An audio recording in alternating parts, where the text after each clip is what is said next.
If you just felt the floor drop out from under you watching that, if the idea that a Category 1 storm could become a Category 5 in the time between when you go to sleep and when you wake up genuinely concerns you, make sure you hit like and subscribe to Signal Watch so you don't miss a single update as this investigation continues to unfold. Drop a comment right now. If you live within 50 miles of the Gulf Coast or the Atlantic Coast, how many hours do you think you would actually need to safely evacuate your family? And do you honestly believe the current warning system would give you that time?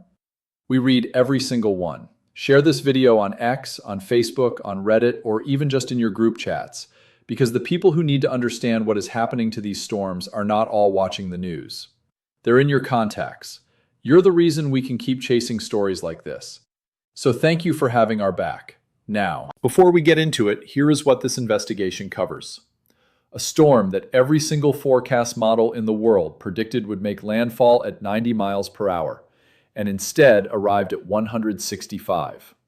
A layer of deep, hot ocean water, now measurably thicker and warmer than at any point in recorded history, that acts as a nearly inexhaustible fuel tank for any storm that crosses it. A warning system that gives coastal cities 36 hours of notice, and an evacuation requirement that actually needs 48 to 72. And projections from MIT's leading hurricane scientist showing that the kinds of storms that essentially do not exist in today's climate could happen every 5 to 10 years within the lifetime of children who are alive right now. Now, settle in and let's get into it. On the morning of Tuesday, October 24th, 2023, the National Hurricane Center issued its forecast for a storm called Otis. It was a modest document, the kind of forecast that doesn't make national headlines. Otis was a tropical storm somewhere off the Pacific coast of Mexico, and the official guidance suggested it would make landfall the following morning as a Category 1 hurricane. Winds around 90 miles per hour. Serious enough to take precautions, not, by the standards of the profession, a catastrophe. Category 1, storms make landfall regularly. Communities prepare, communities recover. The loss of life is tragic when it happens, but the scale stays manageable. People in Acapulco went to bed on Tuesday night with that information. More than 1 million of them. Some boarded windows, some stocked water. Some, watching the forecast on their phones, did the mental calculation that people in hurricane-prone places have always done. Weigh the forecast, weigh the inconvenience, make a reasonable call. Most, as people reasonably do when facing a Category 1 storm, in a city that has weathered storms before, stayed home and waited for morning. What arrived at 1:25 in the morning on Wednesday, October 25th, was not a Category 1 storm.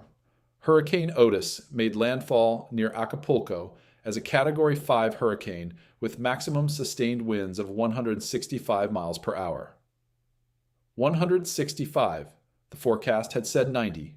That gap, 75 miles per hour, materializing in the final hours of the night, was not a rounding error or a model wobble. It was, in the words of the National Hurricane Center itself, a nightmare scenario. Otis had intensified by 115 miles per hour in the 24 hours before landfall. 115 miles per hour of wind speed gain in a single day. In the entire recorded history of the Eastern Pacific Basin, only one storm had ever matched that pace. Hurricane Patricia in 2015. And Patricia did not make landfall at anywhere near that strength. Otis did. Think about that sequence of events from the perspective of someone living in Acapulco that night. You checked the forecast on Tuesday. Category 1, you made your preparations accordingly. You went to sleep, and somewhere between midnight and 1 in the morning on Wednesday, 165 mile per hour winds arrived at your door. Not the 90 mile per hour storm you'd been told was coming. The strongest hurricane to ever make landfall on the Pacific coast of Mexico. There was no additional warning. There was no revised forecast in time to matter. The storm was upon the city before anyone on the ground had a revised understanding of what was happening. The damage was staggering. Estimated losses ran between $12 and $16 billion, the costliest tropical cyclone on record in Mexican history, surpassing Wilma in 2005. At least 52 people were confirmed dead. 32 others went missing. The hotels along the Acapulco waterfront, Some of the most recognizable skyline features of Mexico's Pacific coast were gutted, facades stripped, glass shattered across 500 meters of beach. Communications were severed, water was gone, power was gone, roads were blocked by debris and mudslides, and in the immediate aftermath, the outside world barely knew the scale of what had happened, because the storm had hit in the dark and cut every line running in and out of the city. The Guerrero State gross domestic product was estimated to decline by 16% in the first quarter of 2024 as a direct consequence. Government officials estimated it would cost between 200 and 300 billion pesos, somewhere between 11 and 17 billion dollars, to repair the damage to Acapulco's infrastructure. The city's tourist economy, which had been recovering from decades of security-related setbacks, was effectively reset. Thousands of homes were destroyed by flash flooding and mudslides in the hillside communities surrounding the downtown, predominantly affecting poorer neighborhoods outside the resort zone. Brian Norcross, the hurricane specialist at Fox Weather, put the forecast failure in terms that don't require interpretation. Not one fancy modern computer model, he said, showed the off-the-charts rapid intensification. Not one. Not a single guidance system in the suite that the National Hurricane Center uses every day to protect human life registered what was about to happen. Brian Norcross called the overall scenario completely out of bounds in terms of forecasting. Brian McNulty, a senior research associate at the University of Miami Rosenstiel School of Marine, Atmospheric, and Earth Science, framed it this way. Imagine starting your day expecting a stiff breeze and some rain, and overnight you get catastrophic 165 mile per hour winds. That is not a normal forecast error. When the National Hurricane Center conducted its official postseason analysis of Otis, they found that the official intensity forecast errors were substantially larger than the mean official errors for the previous 5-year period at all forecast lead times. Every lead time. The 24-hour forecast was wrong. The 48-hour forecast was wrong. The 72-hour forecast was wrong. The system failed at every horizon it was asked to evaluate, by a margin that the National Hurricane Center's own reporting characterized as exceptional. There is a temptation, when something this dramatic happens, to treat it as a once-in-a-generation event, an anomaly, the kind of event that science will study for a decade before anyone can fully explain it. And Otis was genuinely unusual in its specific circumstances. The meteorological conditions that allowed it to intensify so rapidly. Warm sea surface temperatures just offshore Acapulco. A specific jet streak overhead, pulling air efficiently out of the storm's upper levels. A track that moved the storm so quickly through a moderate shear environment that the shear barely had time to act, were not a common combination. They aligned at the worst possible time, for the worst possible population. But here is what matters for this investigation. The impulse to classify Otis as an outlier is understandable, and it is not entirely wrong, but it is also, in a very specific and documentable way, missing the larger picture, because Otis did not happen in isolation. It happened inside a trend that runs back more than 40 years, that is captured by multiple independent instrument systems, and that points in a single direction. Otis was not the exceptions that proved the rule. It was the rule, expressed with particular ferocity. And to understand what the rule actually is, we need to start with the precise definition of what we're dealing with. Before we go any further, let's establish exactly what we're talking about. The term rapid intensification gets used loosely in public coverage of hurricanes, and precision matters here, because the difference between a storm that intensifies normally and a storm that undergoes rapid intensification is not a matter of degree, it is a matter of mechanism. And that mechanism is the subject of this entire investigation. The National Hurricane Center defines rapid intensification specifically, an increase in the maximum sustained winds of a tropical cyclone of at least 30 knots, that's approximately 35 miles per hour, within a 24-hour period. That's the threshold, 35 miles per hour of wind speed gain in one day. It doesn't sound like much until you put it in context, The Saffir-Simpson Hurricane Wind Scale, the system that assigns Category 1 through 5 classifications to tropical cyclones, is built on increments of roughly 15 to 27 miles per hour between categories. A storm that meets the rapid intensification threshold twice, back to back, can go from a minimal hurricane to a major hurricane in 2 days. A storm that sustains it can reach Category 5. But there is a second threshold that matters to this investigation, and it is the one that produces events like Otis and Milton. Scientists and Climate Central, the nonprofit research group, define what they call extreme rapid intensification as an increase of 58 miles per hour or more in 24 hours. Not just rapid. Explosive. A storm crossing that threshold in a single day is covering the equivalent of roughly 2 full category increments in wind speed in 24 hours.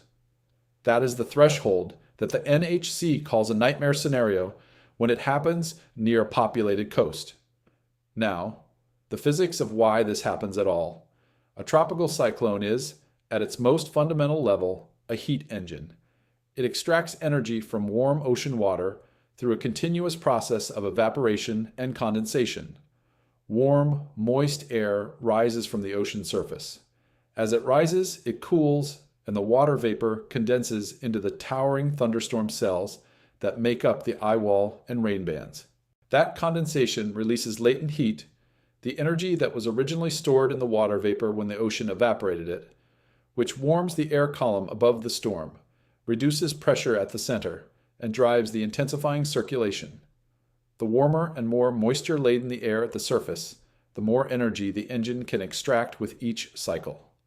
Sea surface temperatures above 26.5 degrees Celsius, sustained down to a depth of at least 50 meters, are generally considered the minimum threshold for hurricane maintenance and intensification.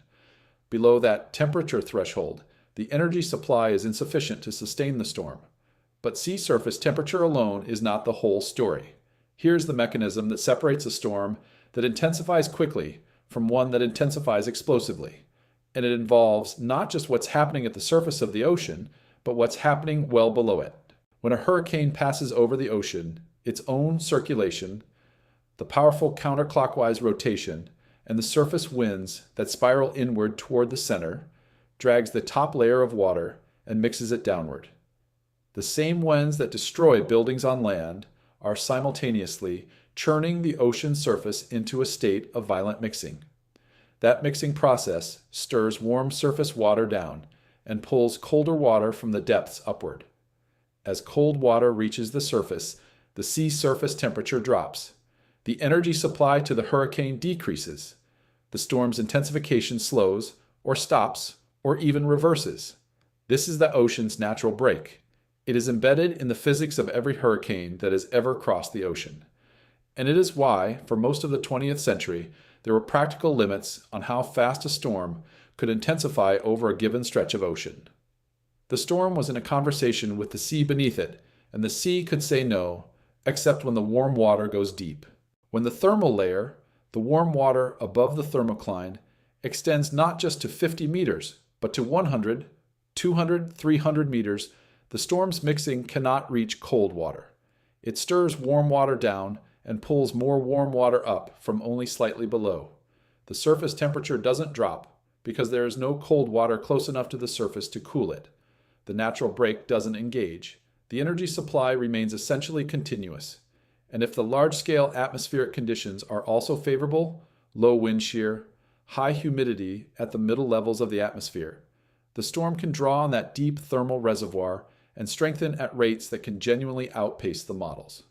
About 20 to 30% of all tropical cyclones undergo rapid intensification at some point in their life cycle.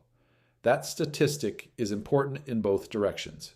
It means our eye is not a rare edge case, but it also means the majority of tropical cyclones don't do it. The distribution is not random, though. A majority of the most intense storms ever recorded, Category 4 and 5, have undergone rapid intensification at some point in their lifetime. It is one of the primary pathways to the storms that kill the most people and cause the most damage. And research from NOAA's own modeling program adds another dimension. Rapid intensification occurs in over 80% of major hurricanes and all Category 4 and 5 hurricanes in the Atlantic Basin. If you are facing a Category 4 storm, the odds are overwhelming that it got there through rapid intensification, and the trend line is moving in the wrong direction. Andra Garner at Rowan University's Department of Environmental Science published a study in Nature Scientific Reports in October 2023 that analyzed Atlantic tropical cyclone intensification rates across 50 years of data. The finding was clear. Mean maximum intensification rates were up to 28.7% greater in the modern era, the 2 decades from 2001 to 2020, compared to the historical baseline of 1971 to 1990. Not a marginal shift, not something that requires careful statistical coaxing to see. 28.7%, measured across a 50-year observation window using rigorous methodology. Separate analysis from Climate Central adds the trend in the most dangerous category specifically. From 1984 to 2003, 69 Atlantic hurricanes underwent standard rapid intensification. In the 20 years from 2004 to 2023, that number rose to 93. The standard events are more common. But the extreme rapid intensification category, the explosive threshold, 58 miles per hour or more in 24 hours, is where the shift is most alarming. 12 events in the first 20-year window, 27 in the most recent 20 years, more than double, in a single generation of hurricane records. The storms are not just becoming more intense at peak, they're getting to dangerous intensity faster, and the mechanism that drives this acceleration is not in the atmosphere. It is sitting at the bottom of the ocean, where it has been accumulating for decades, largely invisible to the public discussion about hurricanes. The 5 highest measurements of ocean heat content to a depth of 2,000 meters ever recorded in human history all occurred in the same 5-year window, 2020 through 2024, 5 consecutive years, 5 records, each one exceeding the last.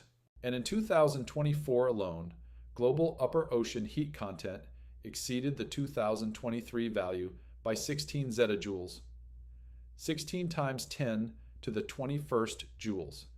The number is almost impossible to make intuitive, but the direction is unambiguous, and the instruments that capture it are not in dispute. More than 90% of the excess heat trapped in the Earth's climate system by greenhouse gas emissions has been absorbed by the ocean, not the atmosphere. The ocean. The atmosphere gets the headlines. The ocean holds the energy, and that energy is not sitting still. It is circulating, deepening, and, in the context of this investigation, fueling the most dangerous phase of the most dangerous storms. For this investigation, the most important regional number is the Gulf of Mexico. The Gulf of Mexico sea surface temperature increased by approximately 1 full degree Celsius between 1970 and 2020. 1 degree over 50 years might sound modest, but the rate at which that warming is occurring tells a more alarming story than the total. The Gulf has been warming at approximately 0.19 degrees Celsius per decade. That is roughly twice the rate of warming observed in the global ocean as a whole. The Gulf of Mexico, where so many of the most devastating Atlantic Basin hurricanes form and strengthen before reaching the U.S. coast, has been heating faster than nearly any comparable body of water on Earth. That regional warming is not abstract. It is the thermal foundation on which every storm that has entered the Gulf in the past 2 decades has been built. Every storm that crossed into the Gulf in 2005, in 2017, in 2021, in 2024. They all moved over a Gulf that was warmer than the Gulf their predecessors crossed. But what matters most for rapid intensification isn't simply that the surface of the Gulf is warmer. It's what's happening below the surface. And this is where the Argo Float Network becomes the essential instrument. The Argo program is an international array of nearly 4,000 robotic floats distributed across the world's ocean basins. Each float operates on a 10-day cycle. It sinks to a parking depth of approximately 1,000 meters, drifts with the ocean currents for most of the cycle, then rises slowly to the surface, measuring temperature and salinity at every depth as it ascends. When it reaches the surface, it transmits its profile data to satellites. The floats are then reset to sync again. Taken together, they constitute the most comprehensive continuous record of ocean interior conditions ever assembled. A global network of deep ocean thermometers that has been running since the early 2000s. Scientists track what they call the 29 degrees Celsius isotherm, the specific depth at which ocean water temperature drops below 29 degrees Celsius, which is approximately 84 degrees Fahrenheit. This is the temperature threshold above which water provides particularly energetic input to a tropical cyclone. When that isotherm is shallow, when 29-degree water extends only a short distance below the surface, a storm's churning circulation can quickly bring colder water up from below it, and the intensification process gets interrupted. When the isotherm is deep, when you have to go down a long way before you hit water that cold, the storm can sustain and accelerate its intensification for much longer, drawing on what is effectively a vast column of near supercritical thermal energy. Harris and colleagues, publishing in Geophysical Research Letters in November of 2025, analyzed Argo float vertical temperature profiles from the tropical Atlantic and Caribbean during the 2024 hurricane season. Their specific finding on the isotherm depth, compared to 2022, the 29 degrees Celsius isotherm deepened by approximately 20 meters in different parts of the Caribbean during the late summer and autumn of 2023, and by September of 2024, it had deepened by a further approximately 10 meters in some areas. The warm water column that directly feeds hurricane intensification is measurably, documentably thicker than it was just 2 years before that, 30 meters deeper in 2 years. In the Caribbean, the gateway to the Gulf, the basin where storms organize and begin their approach to the U.S. coastline, the fuel tank is getting larger. And in 2024, 2 major hurricanes drove straight into it within 12 days of each other. But before we get to those 12 days, there's a specific structure in the Gulf of Mexico that acts as a concentrated supercharger for any storm fortunate, or unfortunate, depending on your perspective, enough to cross it. It is called the loop current, and understanding it is essential to understanding why certain storms ignite the way they do. There is a river in the Gulf of Mexico. You can't see it from the surface. It doesn't appear on any weather map, but it is one of the most energetically significant oceanographic features in the Western Hemisphere. And in hurricane season, it is one of the most dangerous things in the Gulf, not because it creates storms, but because of what it does to them when they arrive. It's called the loop current. The loop current enters the Gulf of Mexico through the Yucatan Channel, the gap between the Yucatan Peninsula and Cuba, carrying warm, salty, tropical Caribbean water northward into the basin.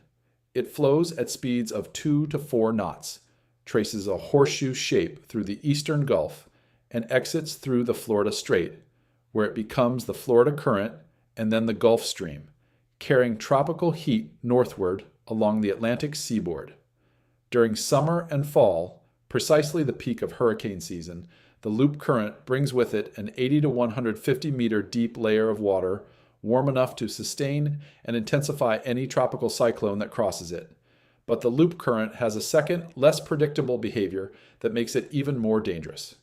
Every 6 to 11 months, the northern bulge of the loop current becomes unstable and pinches off, detaching a clockwise rotating ring of warm water from the main stream. These detached rings are called loop current eddies or warm core rings. They are enormous features, 200 to 400 kilometers in diameter, comparable in width to the state of Florida.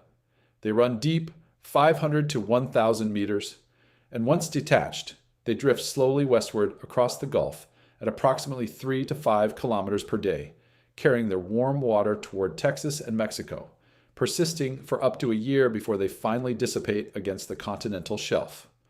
When a loop current eddy breaks off in the middle of hurricane season, it creates a situation that oceanographers describe with precision that amounts to an alarm. A reservoir of thermal energy, warm water extending 500 to 1,000 meters deep, covering an area the size of a large state, sitting in the middle of the Gulf, available to any hurricane that happens to cross over it. The storm's mixing winds cannot find cold water. There is no cold water within reach. The natural break is gone. This is exactly what happened with Hurricane Katrina in 2005. A loop current eddy had separated in July before the peak of hurricane season. Katrina entered the Gulf as a Category 3 storm after crossing southern Florida. It tracked directly over that eddy, and Katrina explosively deepened to Category 5. 3 weeks later, in the same 2005 season, Hurricane Rita entered the Gulf. The same eddy was still there, drifting slowly westward. Rita crossed it. Rita also explosively deepened to Category 5. 2 Category 5 intensifications. Same body of water, same mechanism. 6 weeks apart. That season killed more than 1,800 people. Nan Walker, professor of oceanography and coastal sciences at Louisiana State University and director of the Earth Scan Lab, has documented the loop current's role in specific case studies with precision that removes ambiguity. When Hurricane Ida entered the Gulf of Mexico in August of 2021, the loop current temperature was over 86 degrees Fahrenheit. Ida crossed the entire length of the loop current in 24 hours, a fast-moving system covering a lot of ground. It entered as a Category 1 hurricane with winds of 80 miles per hour. It exited as a Category 4 with winds of 132 miles per hour. 80 to 132 in 24 hours over the loop current. Ida then continued strengthening and made landfall in Louisiana at 150 miles per hour. Scientists tracked the loop current's position and the positions of its detached eddies using altimetry satellites, spacecraft that measure the precise height of the ocean surface. The physics behind this technique is elegant. Warm, less dense water sits slightly higher than the surrounding colder ocean. A deep pool of anomalously warm water creates a measurable bump in sea surface elevation, sometimes 50 to 60 centimeters above the surrounding ocean. The satellite Sentinel-6 Michael Freilich, operated by the European Space Agency and NASA, detected anomalously elevated sea surface height in the Gulf of Mexico in September of 2024, a direct signature visible from orbit of the deep, warm water beneath that Hurricane Helene would traverse days later in its explosive run toward the Florida coast. What makes 2024 different from 2005 or 2021 is not the existence of the loop current. It has always been there. It has been shedding eddies for as long as the Gulf has existed in its current configuration. What is different is the context. The Gulf water filling those eddies is warmer than it has been at any point in the instrument record. The deep, warm column within them is deeper. The fuel is richer, and the storms that cross them are crossing a background ocean. Outside the eddies, in the waters between them. That is itself at record warmth. There is no cold refuge. There is no part of the Gulf that a storm can cross in 2024 and emerge weaker because it hit cold water. The cold water has retreated. That is the compound that 2 storms exploited in the space of 12 days in the autumn of 2024. September 22nd, 2024. A broad, disorganized low-pressure area sits over Central America. Meteorologists are tracking it, but without urgency. There are dozens of such features every season, and most of them dissipate without developing. This one moves north. It encounters warm Caribbean water. By September 24th, it is consolidated enough to be named a tropical storm, Helene. By September 25th, 24 hours later, it has become a hurricane. So far, a normal progression, Category 1. Roughly 80 miles per hour. A storm to watch. Not yet a storm to flee. Helene enters the Gulf of Mexico and immediately encounters record warm water. Sea surface temperatures across the entire Gulf are above 28 degrees Celsius, above the 2003 to 2014 climatology for that region at that time of year. The atmosphere is moist, the wind shear is minimal, and the altimetry satellites are showing an anomalously elevated sea surface height over the loop current, the telltale signature of deep, warm water directly in Helene's path. What happens next takes 18 hours. Category 1 on September the 25th. Category 4 on the evening of September the 26th, 140 miles per hour at landfall, just after 3 in the morning, UTC on September 27th near Perry, Florida, in the Big Bend region of the state's Gulf Coast. The strongest hurricane to strike that coastline since reliable records began in 1900. The NHC's postseason report on Helene documented what followed. The storm raced north through Florida and Georgia, carrying with it the moisture it had drawn from the record-hot Gulf. It entered the southern Appalachian Mountains as a powerful tropical storm, and it stalled, and then it rained on terrain that had already been soaked by days of pre-storm moisture and that had no capacity left to absorb what was coming. One weather station in Busick, North Carolina, recorded 30.78 inches of rain in 4 days, more than 5.5 times the typical September rainfall for that location. The French Broad River crested above its legendary flood mark from 1916. Over 60 United States Geological Survey river gauges across North Carolina, Tennessee, and Virginia recorded all-time flood peaks.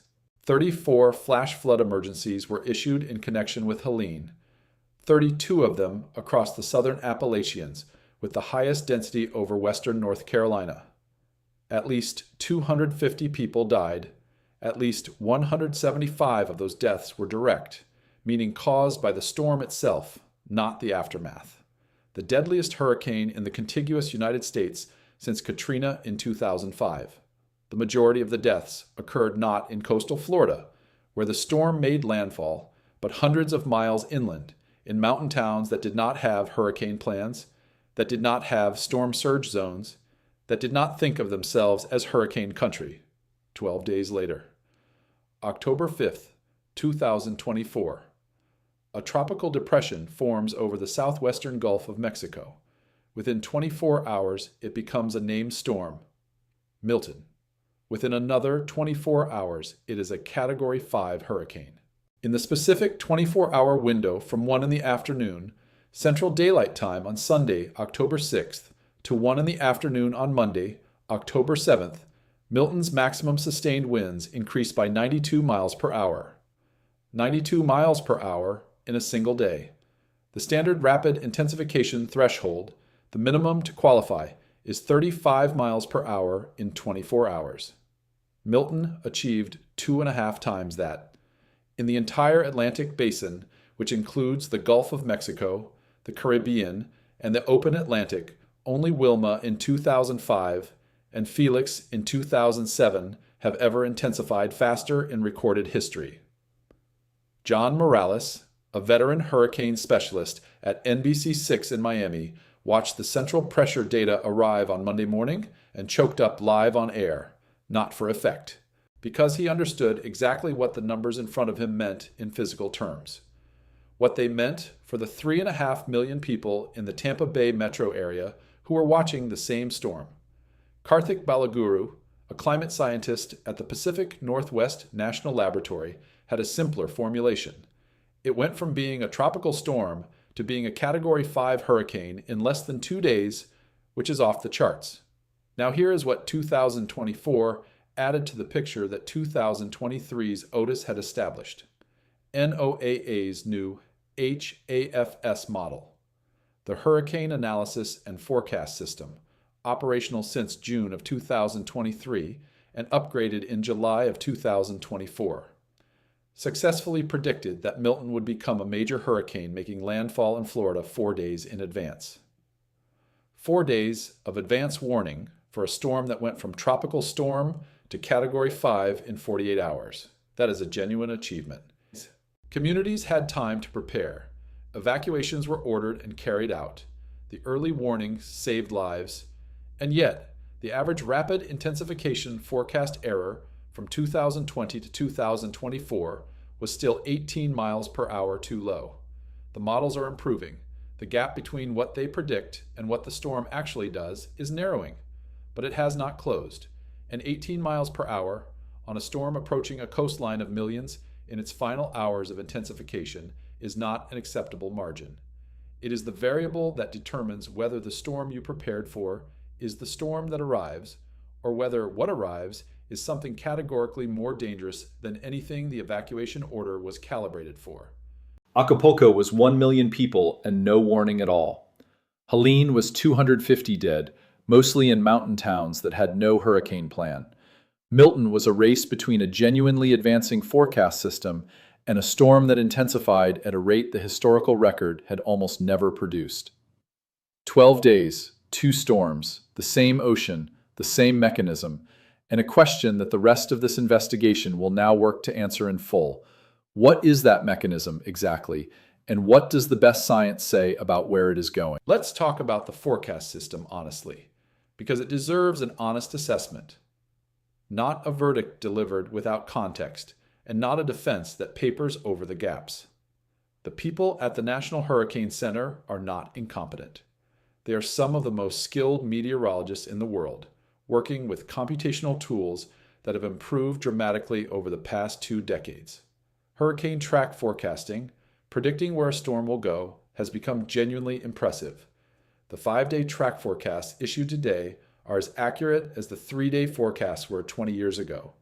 The cone of uncertainty, the graphic every American with a coastal address has seen on a television screen at some point, has narrowed considerably. Communities get more specific, more reliable information about where the center of circulation will cross the coast than at any previous point in history. Intensity forecasting is a fundamentally different problem, and rapid intensification is the hardest corner of intensity forecasting. John Cangialosi, a hurricane specialist at the National Hurricane Center, described the trajectory plainly in a recent interview. From 2010 to 2014, the average error for rapid intensification forecasts was 30 miles per hour too low. That means when the NHC forecast a storm would intensify by some specific amount, the storm typically intensified by 30 miles per hour more than that. Every rapid intensification forecast, on average, was underestimating the storm by the equivalent of between 1 and 2 full Saffir-Simpson categories. By 2020 to 2024, that error had been cut to 18 miles per hour too low, almost halved in a decade. Real progress. But 18 miles per hour still matters enormously. And the reason why requires a moment of attention. The Saffir-Simpson Hurricane Wind Scale, the system that classifies tropical cyclones as Category 1 through 5, is built on wind speed increments of roughly 15 to 27 miles per hour between categories. A Category 1 hurricane has maximum sustained winds between 74 and 95 miles per hour. Category 2 runs from 96 to 110. Category 3 from 111 to 129. Category 4 from 130 to 156.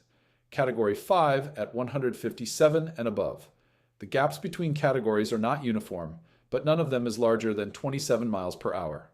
An average RI forecast error of 18 miles per hour means that in a meaningful fraction of rapid intensification events, the forecast will be wrong by enough to place the storm in the wrong category at landfall. A storm forecast as Category 2 can arrive as Category 3. A storm forecast as Category 3 can arrive as high-end Category 4. At the threshold where life safety decisions are made, where emergency managers are choosing whether to order mandatory evacuations and which zones to clear first, where hospitals are deciding whether to shelter in place or transfer patients, where families are making the call between leaving and staying, 18 miles per hour is not a footnote. It is the variable that can make everything else irrelevant. The research literature on this is equally direct.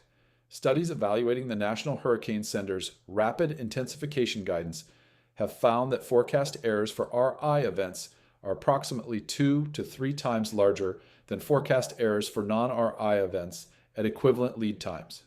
The system is most unreliable precisely when the stakes are highest, when a storm is undergoing the explosive intensification that bypasses traditional warning timelines. Why is rapid intensification so difficult to predict accurately? There are honest answers at multiple levels. The first involves resolution.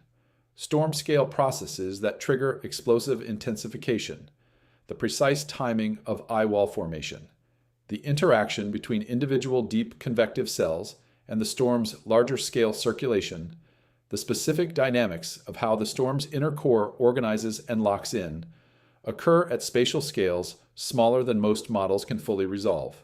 These numerical models divide the atmosphere into three-dimensional grid boxes and solve equations of physics for each one. The physics that determines whether a storm fires into rapid intensification happens in features that span just a few kilometers. Even the most advanced operational hurricane models today have grid spacing in their storm-following nests of roughly 1 to 3 kilometers. The line between the processes the model can see and the processes it cannot see runs right through the phenomena that matter most. The second involves environmental characterization, the large-scale atmospheric environment, the upper-level steering flows, the wind shear profile, the moisture distribution must be represented accurately for the model to properly understand what the storm is working with. Hurricane Otis illustrated this failure mode precisely. The SHIPS model, the Statistical Hurricane Intensity Prediction Scheme, one of the standard guidance tools in the NHC's operational suite, diagnosed a moderate wind shear environment of approximately 10 to 15 knots out of the southeast. In that diagnosis, the shear should have partially inhibited Otis. What the model failed to capture was that Otis was moving through its environment more rapidly than typical, at about 8 to 10 knots northwestward, which meant the storm was traversing the shear zone too quickly for the shear to act effectively on the circulation. The environmental reading was not wrong in a simple, detectable way. It was subtly wrong in a way that cascaded into a completely wrong intensity forecast. That is a hard problem. The environment around a storm is sampled by a finite number of observations. Radiosondes launched from a network of surface stations, data from commercial aircraft, occasional hurricane hunter flights, satellite retrievals that carry their own uncertainties. In data-sparse ocean regions, particularly in the eastern Pacific where Otis developed, those observations are fewer and the environmental characterization is accordingly less precise. A small error in characterizing the environmental shear produces a large error in the intensity forecast because the relationship between shear and intensification is nonlinear. The answer that the National Oceanic and Atmospheric Administration has been developing for years is called HAFS, the Hurricane Analysis and Forecast System. HAFS went into operational use on June 27, 2023, after 5 years of development by teams at the National Weather Service, Environmental Modeling Center, NOAA's Atlantic Oceanographic and Meteorological Laboratory, and the Cooperative Institute for Marine and Atmospheric Studies at the University of Miami. It features a storm-following nest, a high-resolution computational domain that moves with the hurricane, maintaining fine spatial resolution of the storm's inner core through the full forecast period. Its atmospheric model is coupled to a three-dimensional ocean model that simulates sea surface temperature evolution in real time, accounting for the cold wake that storms normally generate, and, crucially, detecting environments where the deep, warm water column means that cold wake cannot form. HAFS was upgraded in July of 2024. The newest operational version is expected to improve RI forecasts by 5 to 7% over its predecessor. An experimental version of HAFS, the multi-storm configuration which can simultaneously forecast multiple active tropical cyclones and model their interactions, demonstrated approximately 10% better track forecasting and over 20% better intensity forecasting than the operational version during the 2024 season. These numbers represent years of dedicated engineering and science.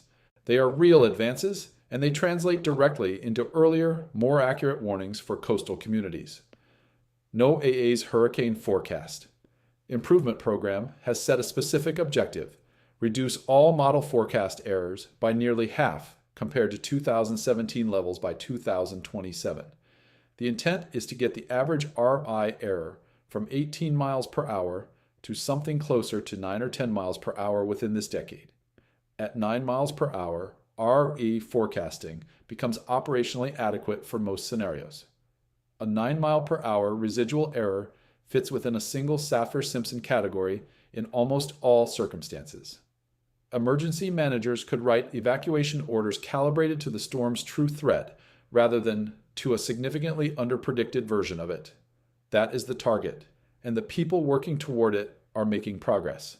But here's the uncomfortable reality that sits underneath the progress narrative. The models are improving. The storms are getting worse. Both things are true simultaneously. And the relevant question is not whether progress is being made. It clearly is, but whether the rate of progress is keeping pace with the rate at which the threat is escalating.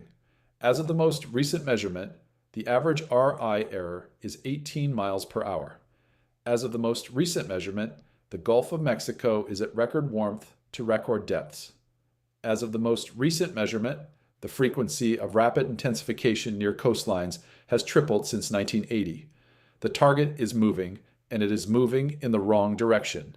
Here's the arithmetic that should concern every coastal city manager in America and every family living within storm surge reach of the Gulf of Mexico or the Atlantic seaboard. The National Hurricane Center issues hurricane watches 48 hours before tropical to storm force winds are expected at a given location. It issues hurricane warnings. The more urgent product, indicating that hurricane conditions are expected rather than merely possible, 36 hours before tropical storm force winds. 36 hours from the issuance of the warning to the first expected arrival of dangerous conditions is the formal outer boundary of the window most coastal communities have to act. In practice, because evacuations need to be ordered and roads need to be cleared before conditions deteriorate, the effective window for most coastal populations to safely leave is between 24 and 36 hours from the moment an evacuation order is issued. Now consider the other side of the same equation.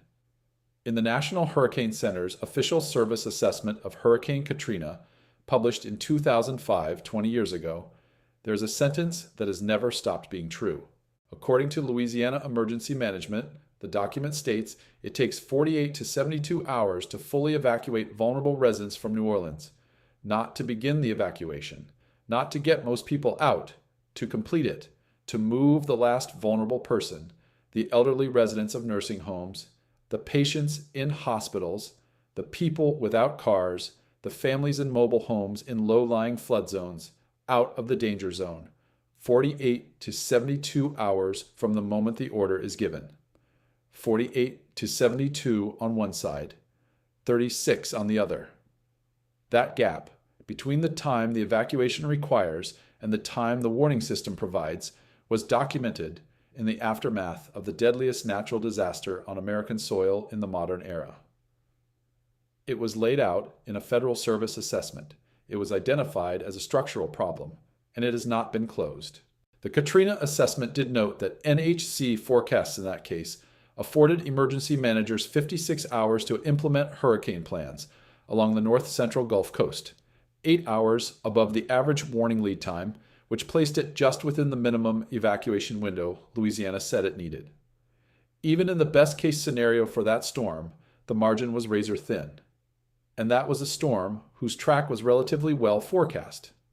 A storm that undergoes rapid intensification inside the warning window, one that arrives as a Category 4 when the forecast said Category 2, cuts into that margin further, not by making the storm harder to predict, although it does that, but by making the original evacuation order insufficient, because the order was calibrated to a weaker storm that no longer exists.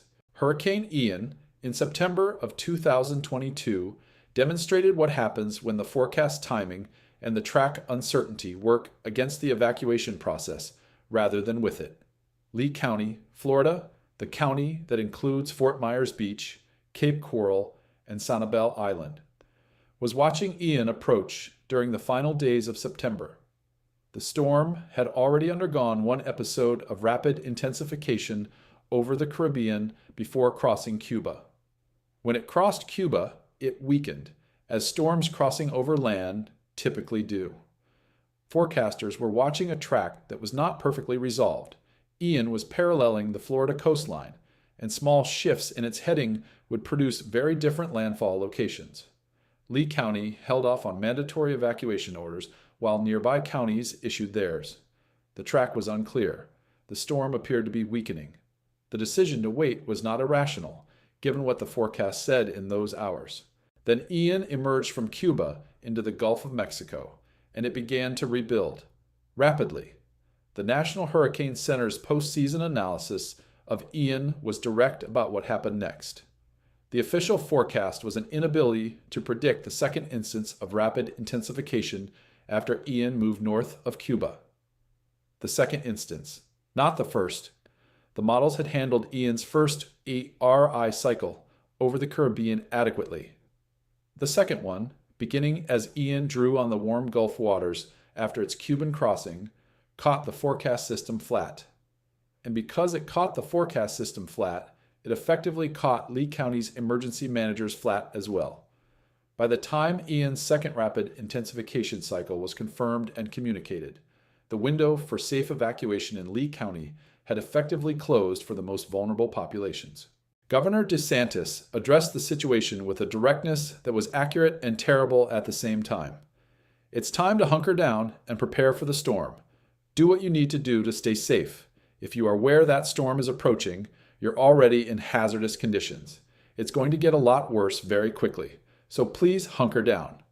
That sentence, spoken to hundreds of thousands of people who were still in their homes, is what the compound failure of rapid intensification forecasting and delayed evacuation orders looks like from ground level. Ian made landfall near Cayo Costa, Florida, on September the 28th at 3:05 p.m. Eastern Daylight Time, with maximum sustained winds of 150 miles per hour. The fifth strongest hurricane to ever strike the United States.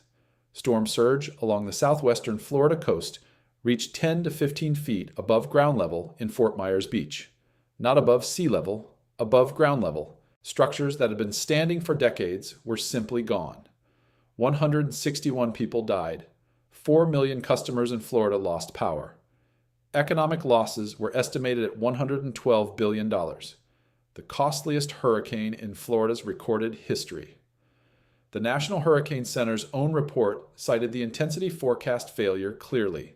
The storm arrived stronger than predicted because of a rapid intensification cycle the models didn't catch. The human exposure in Lee County had been growing for decades. The county's population had increased sevenfold since 1970. More than 30% of the population was over 60 years of age at the time of landfall, a demographic that requires more time and more assistance to evacuate than younger, more mobile populations. The communities that took the worst surge, Fort Myers Beach, Sanibel, Pine Island, were on barrier islands and peninsulas accessible only by a small number of bridges, which meant that once those routes became unsafe, the window was simply closed. This is not a story unique to Florida. It is a story that the data on coastal demographics tells about the entire Gulf and Atlantic coastal zone. Wanyan Shao, a geographer at the University of Alabama who studies the human dimensions of climate change and natural disasters, has documented through mapping and analysis what she calls socially vulnerable communities along the Gulf Coast. Populations least able to prepare for disasters or recover afterward. These include elderly adults, people with disabilities, people living in poverty, residents of mobile homes, and other groups whose vulnerability to extreme weather goes beyond the physical danger of the storm itself. Her research shows that these populations tend to concentrate in areas that are also the most physically exposed to flooding, particularly along the Gulf Coast. Nearly 40% of the United States population now lives in a coastal county. The Gulf of Mexico coastal region added more than 3 million people between 2000 and 2017, a 26.1% increase in less than 20 years, faster than the national population growth rate. Several of the Gulf Coast's largest cities, Houston, New Orleans, Tampa, Mobile, have large concentrations of socially vulnerable residents in their direct exposure zones.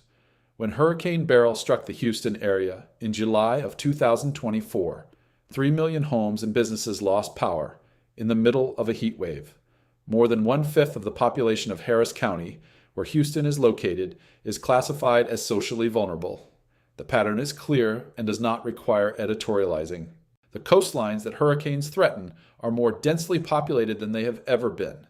A growing share of that population includes people who need more time and more resources to evacuate safely. The warning system provides 36 hours of formal lead time at best, and the storms, fueled by a warming ocean, are increasingly likely to arrive stronger than forecast in the final hours. When those three conditions converge, more people, constrained time, and storms that outrun their forecasts. The outcomes are not random. They follow from the math. Most public coverage of rapid intensification focuses on the single dramatic event, the storm that explodes from manageable to catastrophic in one overnight episode. Otis, turning from Category 1 to Category 5 before a sleeping city could respond. Milton, going from tropical storm to the most powerfully recorded Gulf hurricane in under 48 hours. That is the story that reaches people, and it is a real and dangerous story. But the research reveals a second dimension of the trend that most coverage of hurricane intensification almost entirely overlooks. And in some ways, it is the more insidious one. In September of 2023, researchers at the Indian National Center for Ocean Information Services, operating under India's Ministry of Earth Sciences, based in Hyderabad, published a paper in Nature Scientific Reports that examined what they termed multiple rapid intensification events.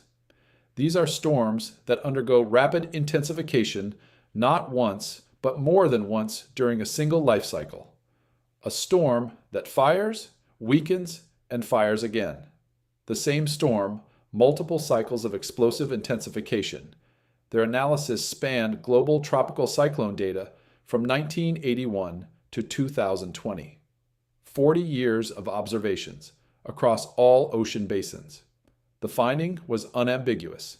The frequency of multiple RI tropical cyclones, storms that intensified rapidly more than once, increased by 82.43% in the two-decade window of 2000 to 2020, compared to the two-decade window of 1981 to 2000. 82% more common in 20 years. For comparison, single rapid intensification events, storms that underwent RY exactly once, increased by just 1.63% over the same comparison period. The dramatic growth in multiple RI storms was not simply an artifact of more overall burst tropical cyclone activity. It was a specific, statistically robust increase in a particular and dangerous behavior. The researchers found that the global frequency of multiple RI tropical cyclones increased at a rate of 1.2 storms per decade from 1981 to 2020. And the mechanism driving this increase connects directly to what we've already established about ocean heat content. As maximum potential intensity, the theoretical ceiling of how intense a storm can become, driven by the thermal contrast between the ocean surface and the upper troposphere. Increases in a warming climate, the storms that reach their maximum intensification rate tend to do so at a higher initial intensity, which means they also have more room to weaken and then intensify again. And this is where the story takes a turn that most people haven't heard about, because the multiple intensification problem doesn't just mean storms hit harder. It means the warning system is structurally vulnerable to being fooled in a specific way. Emergency managers operate under continuous pressure to make evacuation decisions at the precise right moment. Order too early and roads jam while the storm is still days away, leading to dangerous traffic conditions, and eventually evacuation fatigue that makes people less likely to leave during the next event. Order too late, and people can't move safely before conditions deteriorate. The calculation depends on having an accurate understanding of the storm's current trajectory. When a storm weakens, when the Category 4 drops to a Category 2 crossing Cuba, or moves over a patch of cooler water, or gets disrupted by a burst of wind shear, the natural human and institutional tendency is to recalibrate. The threat has eased. The urgency has reduced. People who had prepared to leave may decide to stay. Emergency managers may pause the evacuation order, and then the storm finds a loop current eddy, or the shear drops suddenly, or it enters the zone of deep warm water, and it fires again. Hurricane Ian is the definitive case study of the multiple RI trap. Ian underwent a first rapid intensification phase over the Caribbean Sea before it crossed Cuba. It weakened as it moved over Cuba, as storms crossing land nearly always do. It emerged into the Gulf of Mexico at a reduced intensity, Category 1, then potentially weakening further. The models expected modest or moderate re-strengthening. What they did not predict was a second explosive RY cycle, as Ian moved northward over the warm Gulf.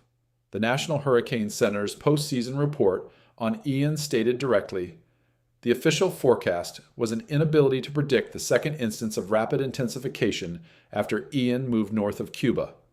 By the time the second RI cycle was confirmed by Hurricane Hunter aircraft data and communicated to the public, it was too late for the most vulnerable residents of Lee County to safely leave.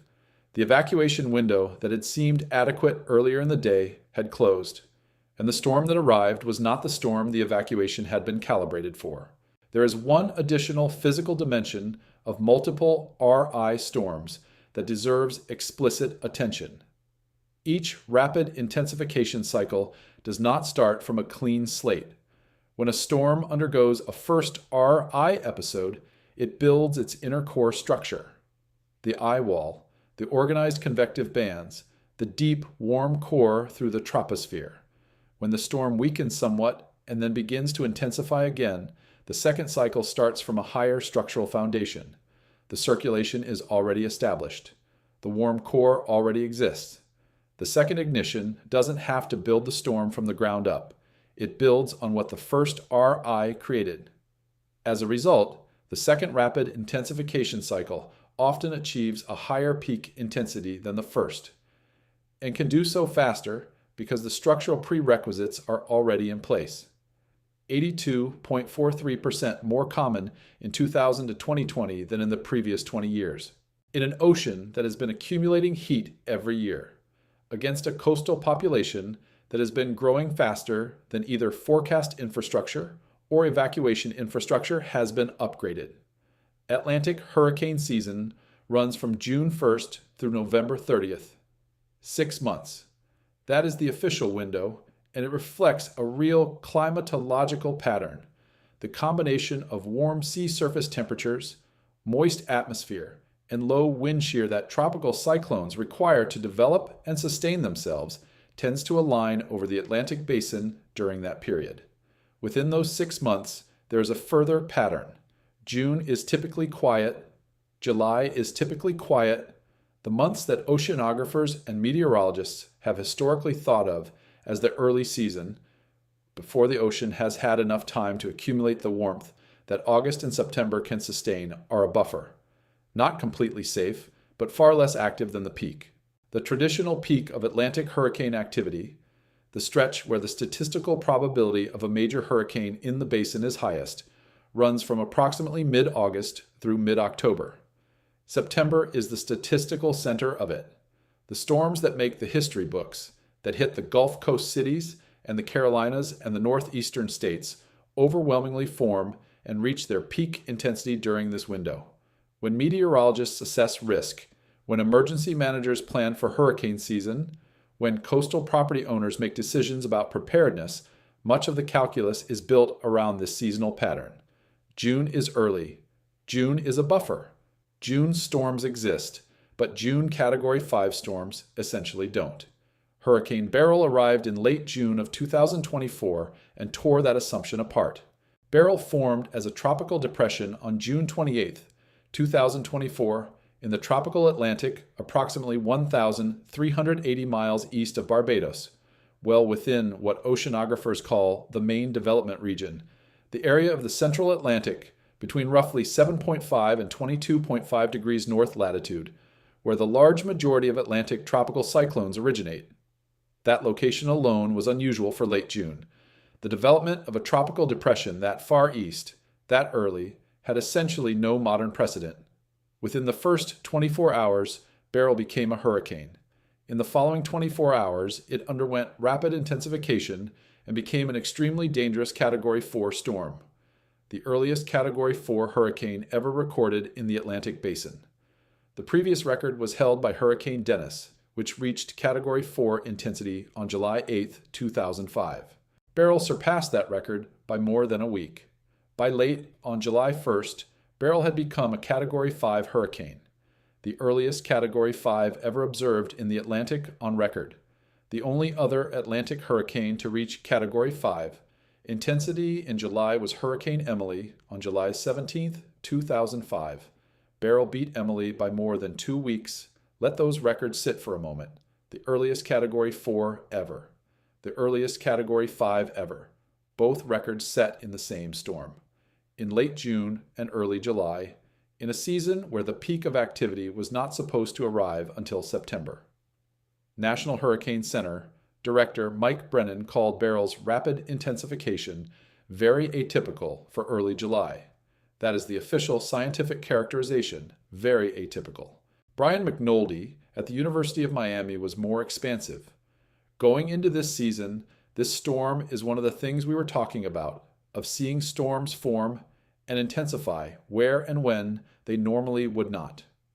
Going into the season, he says, Beryl was anticipated as a possibility by the scientists who were watching the ocean temperature data, not as a certainty, not as a probability, as a scenario that the data made possible in a way that previous seasons had not.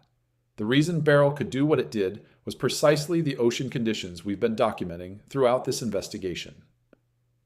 NOAA's climate.gov reported that sea surface temperatures in the main development region in late June of 2024 were closer to what would be expected in the middle of September.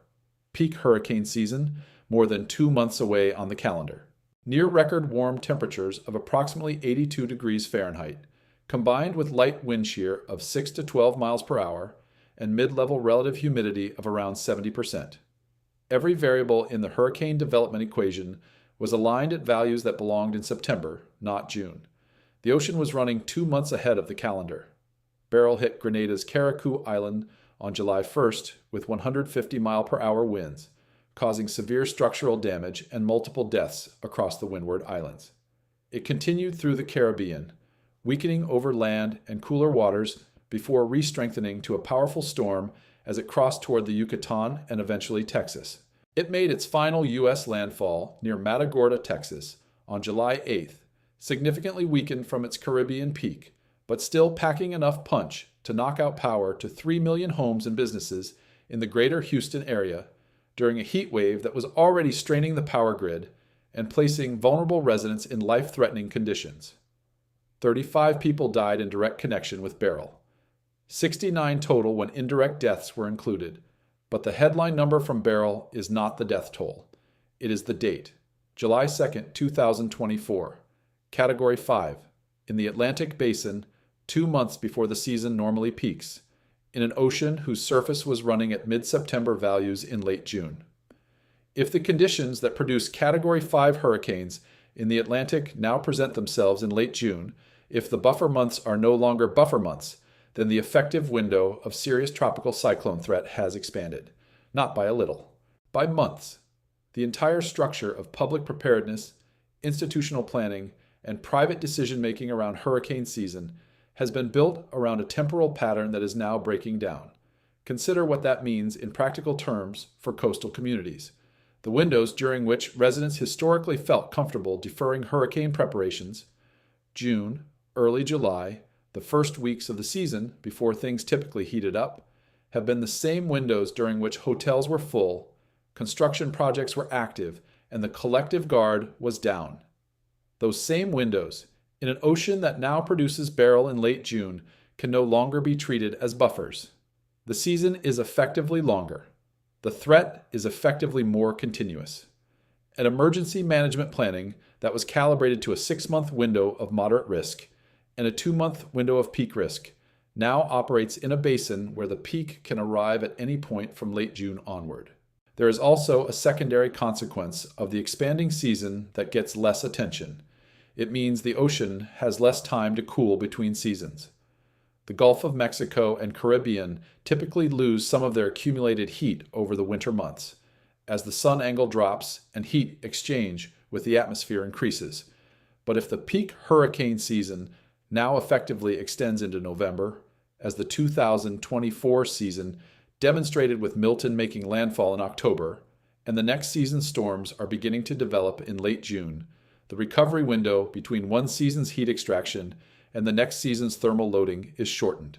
The deep, warm layer that Argo floats, documented in the Caribbean in September of 2024, itself partially a legacy of 2023's record warmth, reflects exactly this. warmth that persisted from one season into the next, because the thermal recovery period between them was insufficient to restore the previous baseline. Beryl, in this light, is not just a record-breaking storm. It is a data point in a longer argument.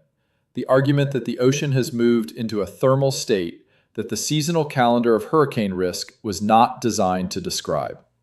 And if that is correct, if the ocean's seasonal pattern of warming and cooling has shifted such that dangerous levels of thermal energy are now present for more of the year, then the implications extend beyond any individual storm event into the architecture of how we think about and prepare for the hurricane threat overall. What does the best science say about where this is going? To understand why these storms are behaving differently than the historical record suggests they should, you have to go beneath the surface.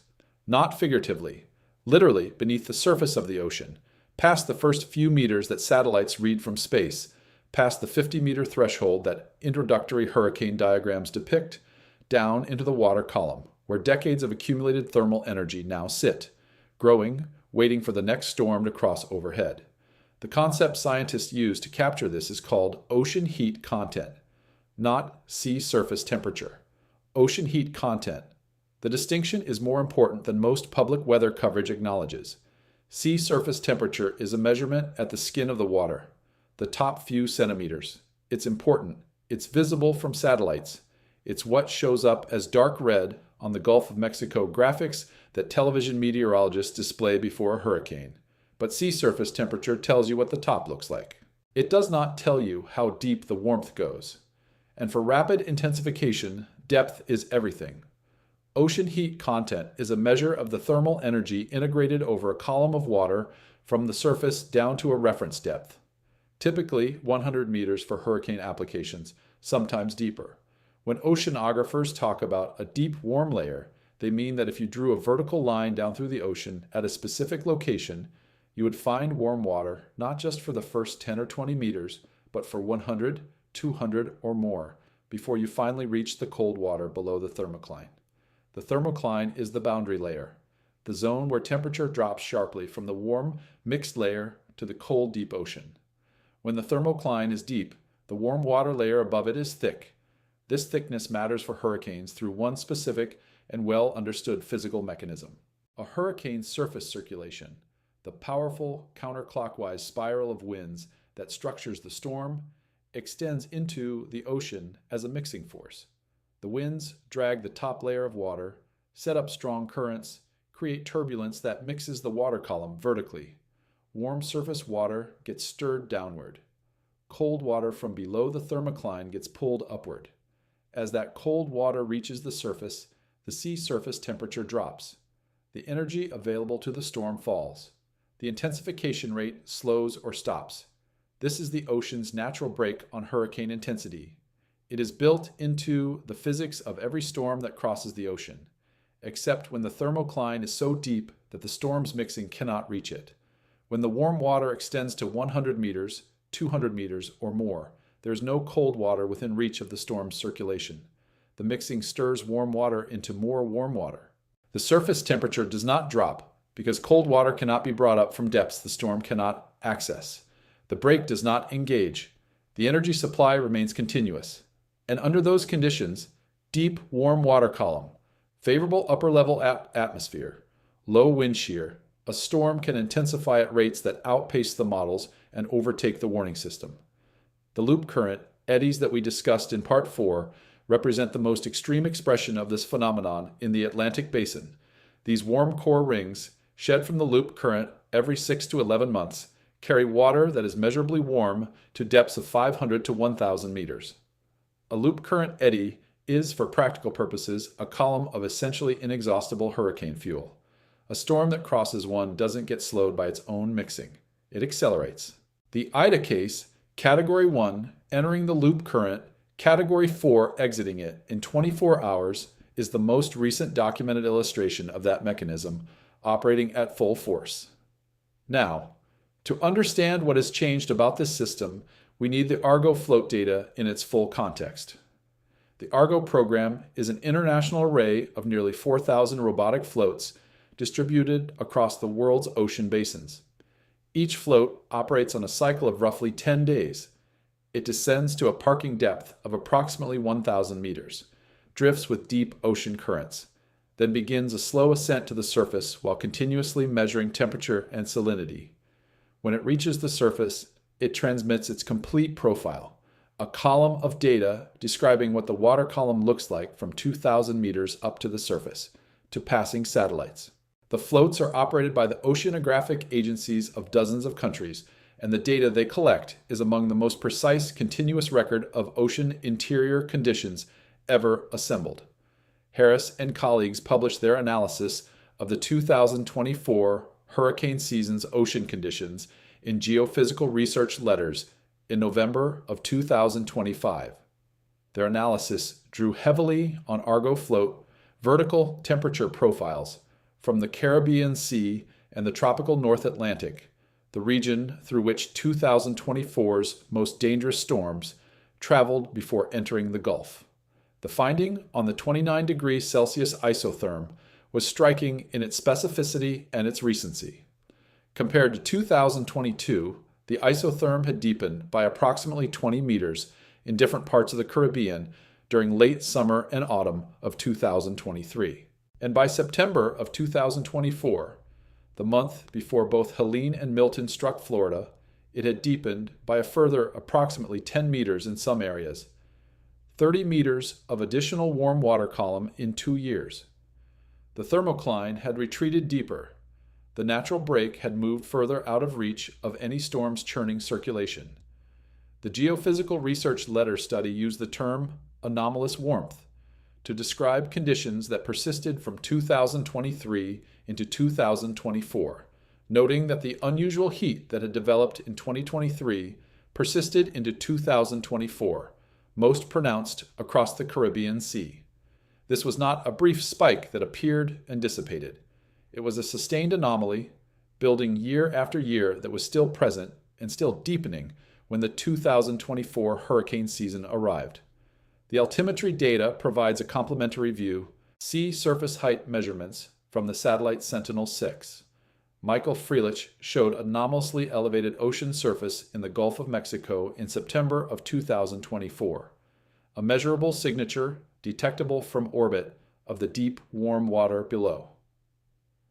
The NASA Jet Propulsion Laboratory's Physical Oceanography Distributed Active Archive Center published the before and after imagery of Helene's passage. The satellite sea level measurements before the storm showed the elevated signature of a deep, warm column. After the storm, where the cold wake of Helene's mixing should have appeared, the temperature drop was smaller than normal. The deep fuel tank was depleting more slowly than the models had anticipated. Menes Kafadas and colleagues at George Mason University's Center for Earth Observing and Space Research documented, in an analysis of Hurricane Katrina's 2005 intensification, that the sea surface temperature anomaly in the northwestern Gulf reached a record 0.8 degrees Celsius above the long-term mean during Katrina's intensification phase. Latent heat flux from the ocean surface to the atmosphere, the rate at which the ocean was transferring energy to the storm, peaked at approximately 500 watts per square meter. Those were the conditions for one of the most destructive hurricanes in American history. The anomalies recorded across the Gulf of Mexico during the 2023 and 2024 seasons exceeded the Katrina-era baseline. The 5 highest measurements of ocean heat content to a depth of 2,000 meters ever recorded, in the instrument record, all occurred in the 5-year window from 2020 through 2024. This is not an extrapolation or a model projection. It is a measurement result drawn from an international system of instruments operated across decades by scientists in dozens of countries, with no common institutional interest in producing any particular answer. The record just kept advancing. Year after year, the fuel tank kept getting larger. There is a pattern in how technological improvements in complex fields tend to get communicated to the public. Each advance gets announced at the moment of its achievement. The press release emphasizes the gain. 2% improvement, 5% improvement. This year's model outperformed last year's at every lead time. These are real and meaningful improvements, and the scientists who produce them are doing genuinely difficult work that saves lives. But the cumulative effect of this framing can create an impression of steady, converging progress, a problem steadily yielding to the science being brought to bear on it. The honest picture of rapid intensification at forecasting is more complicated. Let's be specific about where things actually stand. HAFS, the Hurricane Analysis and Forecast System, represents the most capable operational hurricane forecast model NOAA has ever deployed. Its storm-following nest resolves the hurricane inner core at spatial scales unavailable in previous operational systems. Its ocean coupling allows it to detect in real time whether the sea surface cooling that normally breaks intensification is actually occurring, and, critically, to recognize when a deep, warm layer means that cooling cannot occur. NOAA flew 67 Hurricane Hunter missions into 8 different tropical cyclones during the 2024 season, continuously feeding observational data into the HAFS assimilation system. In 2024, it successfully predicted the rapid intensification of both Helene and Milton well in advance. The NOAA AAOML announcement in January of 2025 was specific. HAFS enabled NOAA forecasters to accurately capture and predict Hurricane Milton's rapid intensification, providing 4 days' notice that a major hurricane would make landfall in Florida. 4 days for a storm that went from tropical storm to Category 5 in 48 hours. That is a real operational achievement. Now here's what is still not resolved. In 2023, researchers at the National Center for Atmospheric Research published the results of a study that used computer simulations to characterize the distinct physical pathways through which rapid intensification occurs. They identified 2 modes. The first, which they called the marathon mode, a favorable large-scale environment, low shear, high sea surface temperatures, abundant moisture, that allows a storm to strengthen at a moderate pace over an extended period. The atmospheric and oceanic signals that drive the marathon mode are large-scale enough to be resolved by the current generation of models, and HAFS performs reasonably well at forecasting it. The second pathway, the sprint mode, is the hard frontier. It involves explosive, brief intensification driven by small-scale interactions within the storm's inner core, a burst of intense, deep convection near the center that reorganizes the eyewall structure, a spontaneous concentration of the circulation that allows a rapid pressure drop over hours rather than days. These processes happen at spatial scales well below the resolution of even HAFS's storm-following nest. The model can see the environment that makes sprint mode RI likely. It cannot reliably predict the exact moment when the trigger fires. This distinction matters because the sprint mode is what kills people. Otis was sprint mode. The explosive pre-landfall intensifications that Emmanuel's work projects becoming more common under warming are sprint mode. The difference between a storm that takes 3 days to go from Category 2 to Category 4, which the current models handle reasonably well, and a storm that does it in 12 hours just before landfall, which the models still struggle with, is the difference between adequate warning and catastrophic failure. John Cangialossi's data on forecast improvement is real and should be acknowledged. The average RI error went from 30 miles per hour, too low in the 2010 to 14 period, to 18 miles per hour, too low in the 2020 to 24 period. But there is an asymmetry in that improvement worth noting. The gains have been largest in the marathon mode RI events, where the model's improved ocean coupling and larger scale atmospheric characterization can do their work. The sprint mode events, the sudden explosive near landfall intensifications, remain the residual hard problem that accounts for the most dangerous tail of the forecast error distribution, the NOAA hurricane forecast. Improvement program goal of having all forecast errors by 2027 is genuinely ambitious, and achieving it would transform the operational landscape. 9 or 10 miles per hour of average RI error would fit within a single Saffir-Simpson category in almost all circumstances. Emergency managers would be working with forecasts that are accurate at the level where individual evacuation decisions can be reliably calibrated. But 2027 is still ahead of us. And between now and 2027, the ocean will continue to warm. The deep, warm layer in the Caribbean documented by the Argo floats will likely continue its deepening trend. The events that challenge the forecast system most severely, the sprint mode intensifications, the storms that fire in the final 12 hours before landfall, will continue to occur in an environment that provides them more energy, more quickly than the environment that shaped the forecast tools being improved. There's also a human-scale dimension to forecast improvement that gets lost in the technical framing. Even a perfect forecast does not guarantee a safe outcome. A perfect forecast tells emergency managers with complete accuracy that a Category 4 storm will make landfall in a specific location in 36 hours. It does not build the roads to move the people. It does not provide transportation to those without cars. It does not resolve the decision calculus of a family with an elderly parent who cannot be moved quickly, or a business owner who has invested everything in property they cannot abandon, or a community that received evacuation orders 3 times in 4 years and sheltered in place each time without consequences that seem to justify the disruption. The forecast is a necessary condition for safe evacuation. It is not a sufficient one. Carrie Emanuel's projections describe what the physics is going to demand of that forecast system over the coming decades. Not just better accuracy, but accuracy at timescales and in scenarios that the system was never designed to handle. Sprint mode intensification in the final 12 hours before a major metropolitan landfall. Second and third RI, cycles exploiting loop current eddies in the middle of an evacuation. Pre-dawn landfalls of storms that were Category 2 at sunset. These are not speculative nightmare scenarios.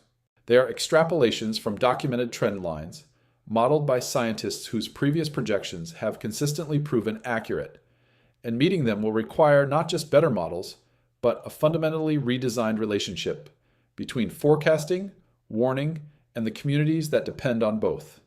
The progress is real. The target is moving. Whether the progress outpaces the target is the most important unanswered question in operational hurricane forecasting. And right now, the answer is not yet. Carrie Emanuel is a professor of atmospheric science at the Massachusetts Institute of Technology. He has spent more than 4 decades studying the thermodynamics of tropical cyclones, the physics of how storms extract energy from warm ocean water, convert it into organized circulation, and maintain or intensify that circulation against the various forces that act to weaken it. His 1986 paper, Establishing the Thermodynamic Theory of Maximum Potential Intensity, the theoretical ceiling of how intense a hurricane can become in a given environment, is foundational to the entire field. When Emanuel publishes, the scientific community pays attention, not because he is always right, but because his frameworks have consistently proven predictive and his methodology is rigorous. In 2016, Emanuel published a paper in the Bulletin of the American Meteorological Society with a question for a title: Will global warming make hurricane forecasting more difficult? The question was deliberately calibrated. Not, will global warming make hurricanes more intense? That question had already been substantially answered in the affirmative. The question was about forecasting. Specifically, whether a warmer climate would also make the most dangerous behavior of these storms harder to anticipate. To answer it, Emanuel ran a statistical dynamical model that generated a set of 22,000 simulated landfalling United States hurricanes under the atmospheric and ocean conditions of the late 20th century, the period from roughly 1979 to 2005. He then generated a comparable set of 22,000 simulated storms under the projected climate conditions expected at the end of the 21st century, using a business-as-usual emissions trajectory, the path the global economy is currently on. The results were specific, and they are worth stating precisely. In the late 20th century climate simulation, a hurricane that intensified by 70 miles per hour or more in the 24 hours just before making landfall, enough to transform from a Category 1 storm that most people can survive in a well-built home to a Category 4 storm with catastrophic wind and surge damage potential. had approximately a once per century probability anywhere on the U.S. coast. Rare. The kind of event that goes into the history books when it occurs. Not the kind of event that coastal infrastructure is designed around, because designing around once per century events requires resources that are difficult to justify politically against more frequent and visible threats. In the projected end-of-century climate, that same event, a 70-mile-per-hour pre-landfall intensification in the final 24 hours, had a probability of once every 5 to 10 years, once per century to once per decade, for an event whose defining characteristic is that it collapses the evacuation window to nothing. But that is not the most alarming finding from Emmanuel's modeling exercise. This is pre-landfall intensifications of 115 miles per hour or more in 24 hours. The pace that Hurricane Otis approached when it arrived at 165 miles per hour after being forecast at 90 essentially do not exist in today's climate. When they occur, the National Hurricane Center calls them nightmare scenarios. They are sufficiently rare that when one actually happens, it is an event that the scientific community studies for years. Under business as usual warming, by the end of the 21st century, such events could occur as often as once per century. That transition from essentially never happens to once every 100 years represents the point at which these nightmare scenarios begin to enter the planning horizon of infrastructure built today. Roads, bridges, evacuation routes, emergency facilities, coastal communities, the physical infrastructure being constructed right now has design lifetimes of 50 to 100 years. If the emissions trajectory does not change significantly, that infrastructure will operate under the threat of once-per-century nightmare scenario intensifications before it reaches the end of its design service life. Emmanuel stated the underlying drivers to plainly in a subsequent interview. My own work shows that rates of intensification increase more rapidly than intensity itself as the climate warms. The rates, not just the peak winds. The velocity of the storm's development toward peak intensity increases faster than the peak intensity itself as the ocean warms. This is because the thermodynamic relationship between ocean heat and intensification rate is nonlinear. It scales by approximately the square of the intensity. A storm, intensifying in warmer water, doesn't just end up stronger. It gets there faster by a multiplier that grows with the temperature. Emmanuel's modeling also identified, with geographic specificity, which U.S. metropolitan areas face the highest risk of extreme pre-landfall rapid intensification. 4 cities: Houston, New Orleans, Tampa, St. Petersburg, Miami. These are not chosen arbitrarily. They are the locations where the combination of coastal geometry, typical storm tracks, and maximum potential intensity in the surrounding ocean creates the highest probability envelope for the most dangerous intensification scenarios. They are also, not coincidentally, among the most populous and in some cases the most flood-vulnerable major urban areas on the U.S. coast. A separate line of modeling from the high-floor system, a high-resolution global climate model developed at NOAA's Geophysical Fluid Dynamics Laboratory, adds a global dimension to Emmanuel's U.S.-focused projections. The high-floor model found that ultra-intense tropical cyclones, Category 5 equivalent storms with maximum winds of at least 190 miles per hour in the class of Super Typhoon Haiyan, which killed more than 6,000 people in the Philippines in November of 2013, were occurring globally at a rate of approximately once every 8 years in the late 20th century climate, under a middle-of-the-road global warming scenario, not business as usual, but the trajectory that would be achieved if the world's major economies work hard to meet international climate targets. The model projected this rate increasing to approximately once per year globally by the period 2081 to 2100, a factor of 8 increase. And the high floor projection was for the optimistic scenario. Under the current actual emissions trajectory, the number would be higher. Yi Li and colleagues from Hohai University in China, the University of Northern British Columbia, the University of Delaware, and Imperial College London published analysis showing that rapid intensification events in the coastal zone within 400 kilometers of a shoreline where people live had tripled in frequency between 1980 and 2020. not in open ocean, in the zone adjacent to coastlines, the zone where RI is most dangerous to human populations. In 40 years, the trajectory from Emmanuel's work, from the high floor modeling, from Lee and colleagues' coastal analysis, all points in the same direction. The specific numbers differ, the timelines differ, the geographic distributions differ, but the direction does not differ. The storms that the 21st century will produce, if the ocean continues warming at current rates, will include more events of the type that Otis represented, storms that arrive dramatically stronger than forecast, in places with inadequate preparation time, with the gap between forecast and reality, driven not by incompetence, but by physics that outpaces the warning system. I want to address something directly, not dismissively, because it deserves a genuine answer grounded in the physics, not just a brush-off. When events as alarming as the 2024 hurricane season unfold, storms intensifying at near-record rates, making landfall stronger than forecast, killing people in communities that had no reason to expect what arrived. The human impulse is to look for an actor with intent, an identifiable cause, a decision that could be changed, a facility that could be shut down, a specific responsible party. The instinct is rational, even when the specific explanation that follows from it is not. The claim that circulates most frequently in this context attributes extreme hurricane intensification to HAARP, the High Frequency Active Auroral Research Program, a research facility located in Gacona, Alaska, operated by the University of Alaska Fairbanks in partnership with DARPA, the U.S. Air Force, and the U.S. Navy. The claim, in its various forms, suggests that HAARP or similar directed energy systems are heating the atmosphere, manipulating weather patterns, steering or deliberately intensifying tropical cyclones. Here is what HAARP actually is, described accurately.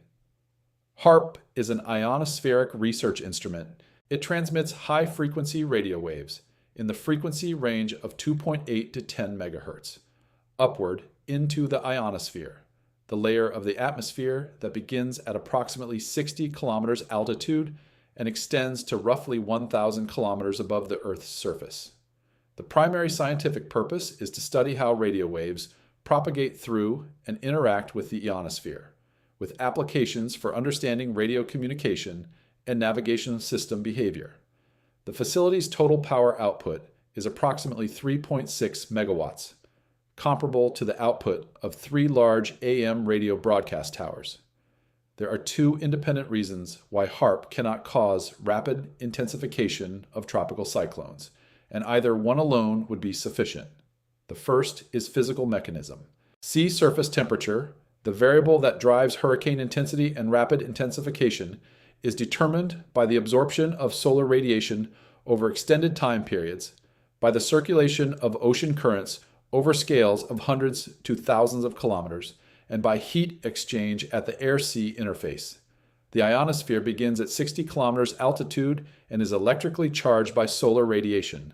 The sea surface is 0 meters altitude and is heated by physical processes entirely unrelated to ionospheric conditions. There is no known physical mechanism, not one that the atmospheric science and oceanography communities have identified in decades of research, by which radio frequency heating of the ionosphere affects the temperature of ocean water at sea level. The processes are physically and spatially disconnected. They do not interact. The second is the energy budget. The total anomalous ocean heat content in the Gulf of Mexico during the 2024 hurricane season, the excess thermal energy above the 2003 to 2014 average, integrated across the Gulf of Mexico 14 average, integrated across the entire Gulf Basin, was measured in kilojoules per square centimeter across a body of water covering approximately 1.6 million square kilometers. The total excess thermal energy required to produce the anomalously warm conditions that fueled Milton, and Helene runs into figures measured in zettajoules, units of 10 to the 21st joules. HAARP produces 3.6 megawatts of directed radio frequency energy aimed upward at 60 kilometers altitude into a layer of the atmosphere that is unconnected to sea surface temperature. The energy differential between what HAARP can produce and what would be required to warm a major ocean basin to observed anomaly levels is not a rounding error. It is a gap of many orders of magnitude. The claim fails at the most basic level of quantitative analysis. The impulse behind the HAARP explanation deserves a more honest engagement than simple dismissal, though. The desire to identify a specific, controllable cause is reasonable. The feeling that something is being done to these storms, that they are behaving differently than they should, that someone must be responsible, that feeling is not irrational. In fact, someone is responsible. The responsibility is just distributed differently than the conspiracy framework suggests.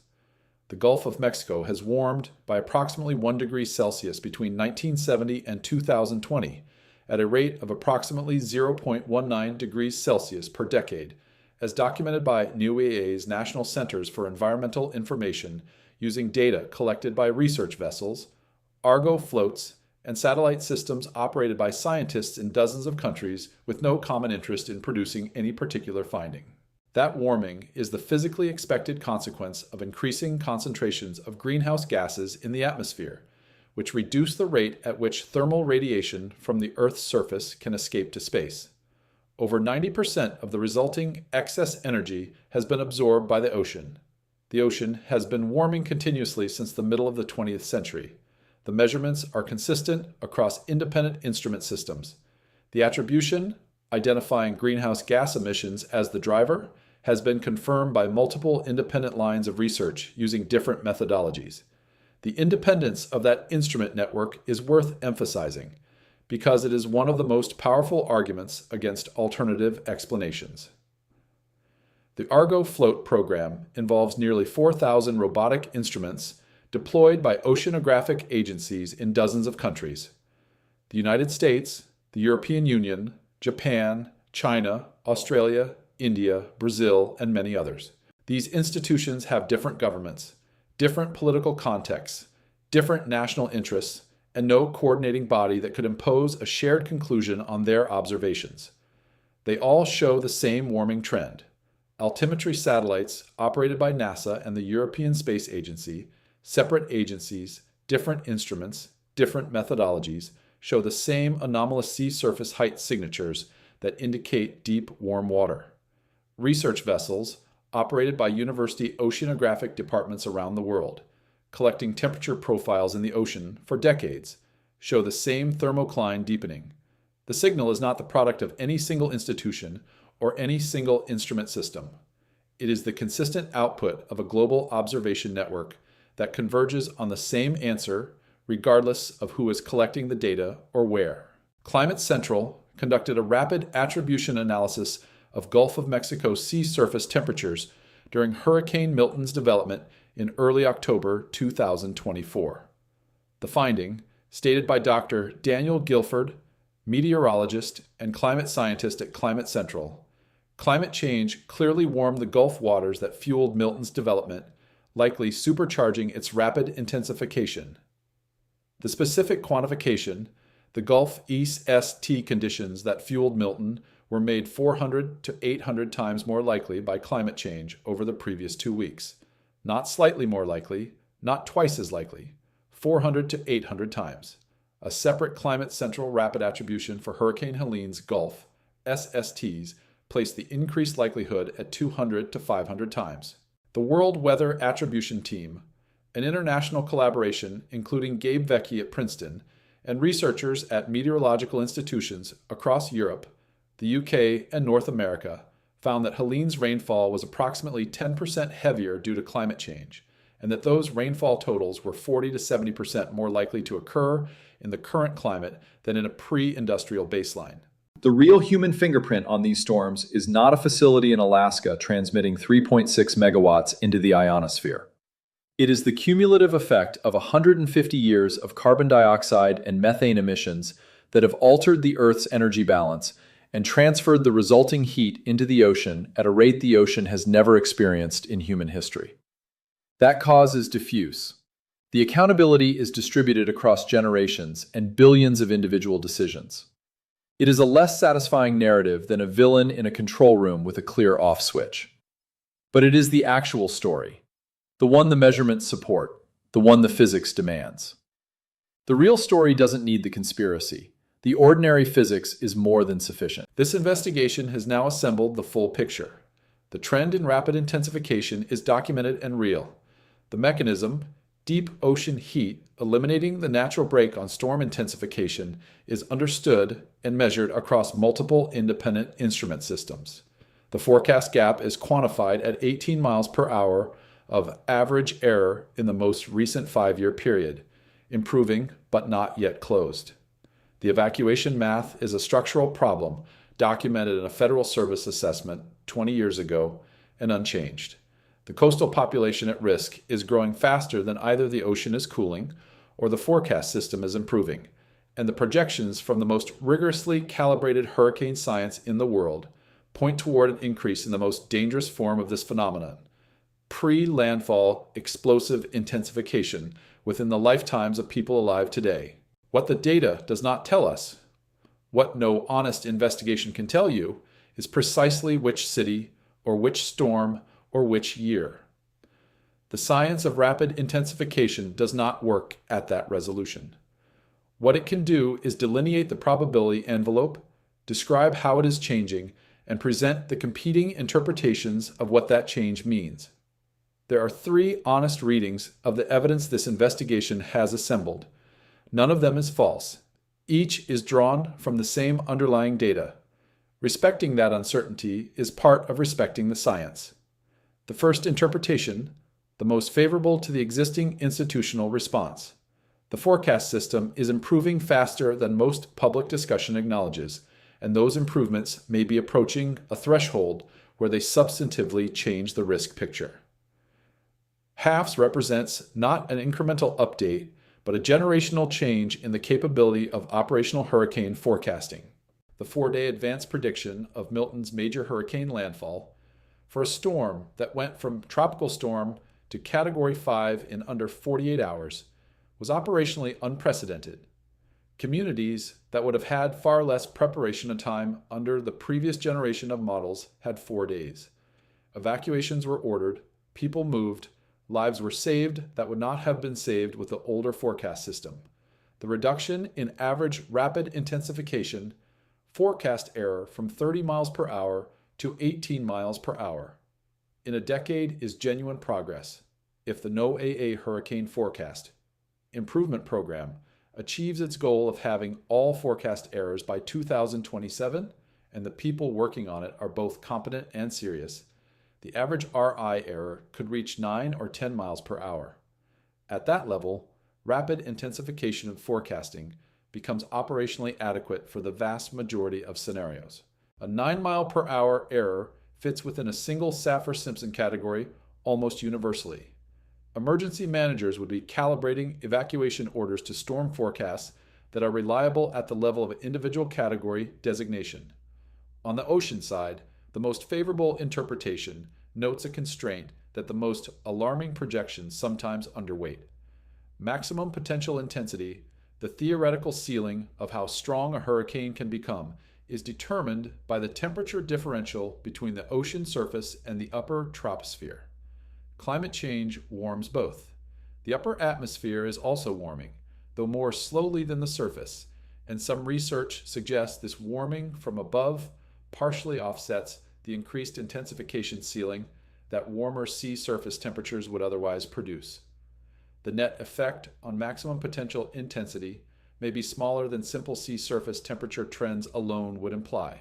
If that is correct, the upper tail of the intensity distribution, the most extreme events in the most extreme scenarios, may be somewhat less dire than the business as usual projections suggest.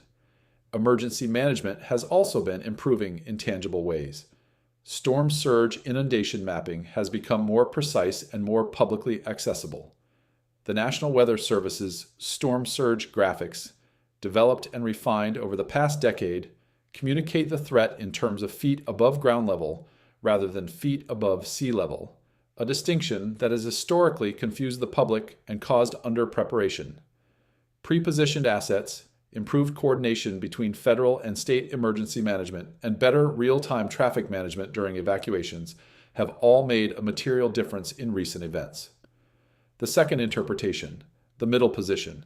The forecast improvement and the intensification trend are keeping rough pace with each other, which means the absolute risk remains elevated, does not spiral further in the near term, but also does not meaningfully decline. The 18 mile per hour residual RI error is the operative gap. It will produce category level forecast errors in a meaningful fraction of rapid intensification events. Not every time, not most of the time, but often enough that a direct hit on one of the major Gulf Coast metropolitan areas by a storm that undergoes sprint mode intensification inside the warning window remains a credible and serious scenario in any given decade. The evacuation infrastructure in the most vulnerable cities has not kept pace with population growth. The structural constraints are not primarily about forecast quality. They're about roads, bridges, contraflow capacity, and the demographics of the populations that need to move. Houston's Bayou network makes evacuation under rain dangerous regardless of how accurate the forecast is. New Orleans sits in a bowl below sea level, surrounded by water on three sides. Tampa Bay has not been directly struck by a major hurricane since the 1920s, which means that neither the infrastructure nor the collective memory of a direct hit is calibrated for what the physics now makes more likely. In all three cities, a direct major hurricane strike under current conditions would stress not just the forecast system, but every downstream system, medical, transportation, search, and rescue, that depends on adequate warning time. Under the intermediate interpretation, the dominant risk scenario for the next several decades is not a complete failure of the forecast system. It is a compound failure, an improving forecast that is still marginally inadequate, colliding with evacuation infrastructure that has not been upgraded in a city whose population has grown faster than its resilience. The storm isn't invisible. It is just 18 miles per hour more dangerous than the evacuation order was written for. And in a hurricane, 18 miles per hour at landfall can be the difference between a storm that damages and a storm that destroys. The third interpretation, the one that the evidence, read most directly, cannot rule out, and which the trend lines, taken at face value without optimistic adjustments, most directly support. The coastal rapid intensification count tripled between 1980 and 2020. Multiple RI events increased by 82% in 2 decades. Extreme rapid intensification events doubled in a generation. The 5 highest ocean heat content measurements in recorded history are stacked in the most recent 5 years. The 29-degree isotherm deepened by 30 meters in 2 years. The Gulf of Mexico is warming at twice the global ocean rate and shows no sign of stabilization. And the warming is not linear. The rate has been accelerating, particularly in the period from 2023 onward, which included what some researchers described as a potential shift in the ocean-atmosphere relationship. Under this interpretation, the 2024 season, Beryl in late June, Helene in late September, Milton in early October, all 3 events at near-historic intensification rates, all 3 driven by the same record-hot ocean, was not an extreme outlier. It was a demonstration of what a typical above-average season looks like in an ocean that has crossed into new thermal territory. The genuinely extreme seasons are still ahead. Emmanuel's projections place the probability of a 70-mile-per-hour pre-landfall intensification at once per century in the current climate, rising to once per decade by the end of the 21st century. That transition does not happen in 2100. It happens gradually, year by year, as the ocean accumulates energy. The probability envelope for the worst events is already shifting. Not enough to make next year's storm season unrecognizable, but enough that the storms of 2050 will be operating in an ocean measurably warmer and deeper heated than today's. The children alive now will be adults when the mid-century conditions arrive. They will be old when the conditions approach the end-of-century projections. There is a specific and uncomfortable arithmetic behind this interpretation that deserves to be stated plainly. The probability of a catastrophic RI event near a major metropolitan area in any single hurricane season is low, a few percent at most for any specific city. but low per season probability compounded over many seasons produces near certain eventual occurrence. A 2% annual probability of a direct hit on Tampa by a storm that undergoes sprint mode RY inside the warning window is, over 50 years, the operational lifetime of infrastructure being built today, roughly a 64% cumulative probability that this scenario occurs at least once. The question is not whether statistically. The question is when, and whether the systems in place at that moment are adequate to the task. Under this interpretation, the question is not whether one of the major Gulf Coast cities will eventually face the scenario that the data describes as increasingly probable. The question is which city and when, and whether the forecast system and the evacuation infrastructure will have advanced enough by that point to make the outcome survivable at scale. The forecast is improving. The ocean is also improving, in the wrong direction. The race is real, and its outcome is not predetermined. None of these three interpretations is false. Each is reading the same data, applying the same scientific findings, and arriving at a different emphasis based on which variables it weights most heavily. The data will not tell you which reading is correct in advance. Only the storms and the response to them will do that. What none of the three interpretations can support is the conclusion that the trajectory is flat. It is not flat. The direction is documented. The pace of change is the variable that the future and the decisions being made right now will determine. Strip away the projections. Set aside the end-of-century scenarios. Take the conspiracy frame off the table entirely and look at what the verified, sourced, instrumentally measured evidence shows right now, in this moment, with the data that currently exists.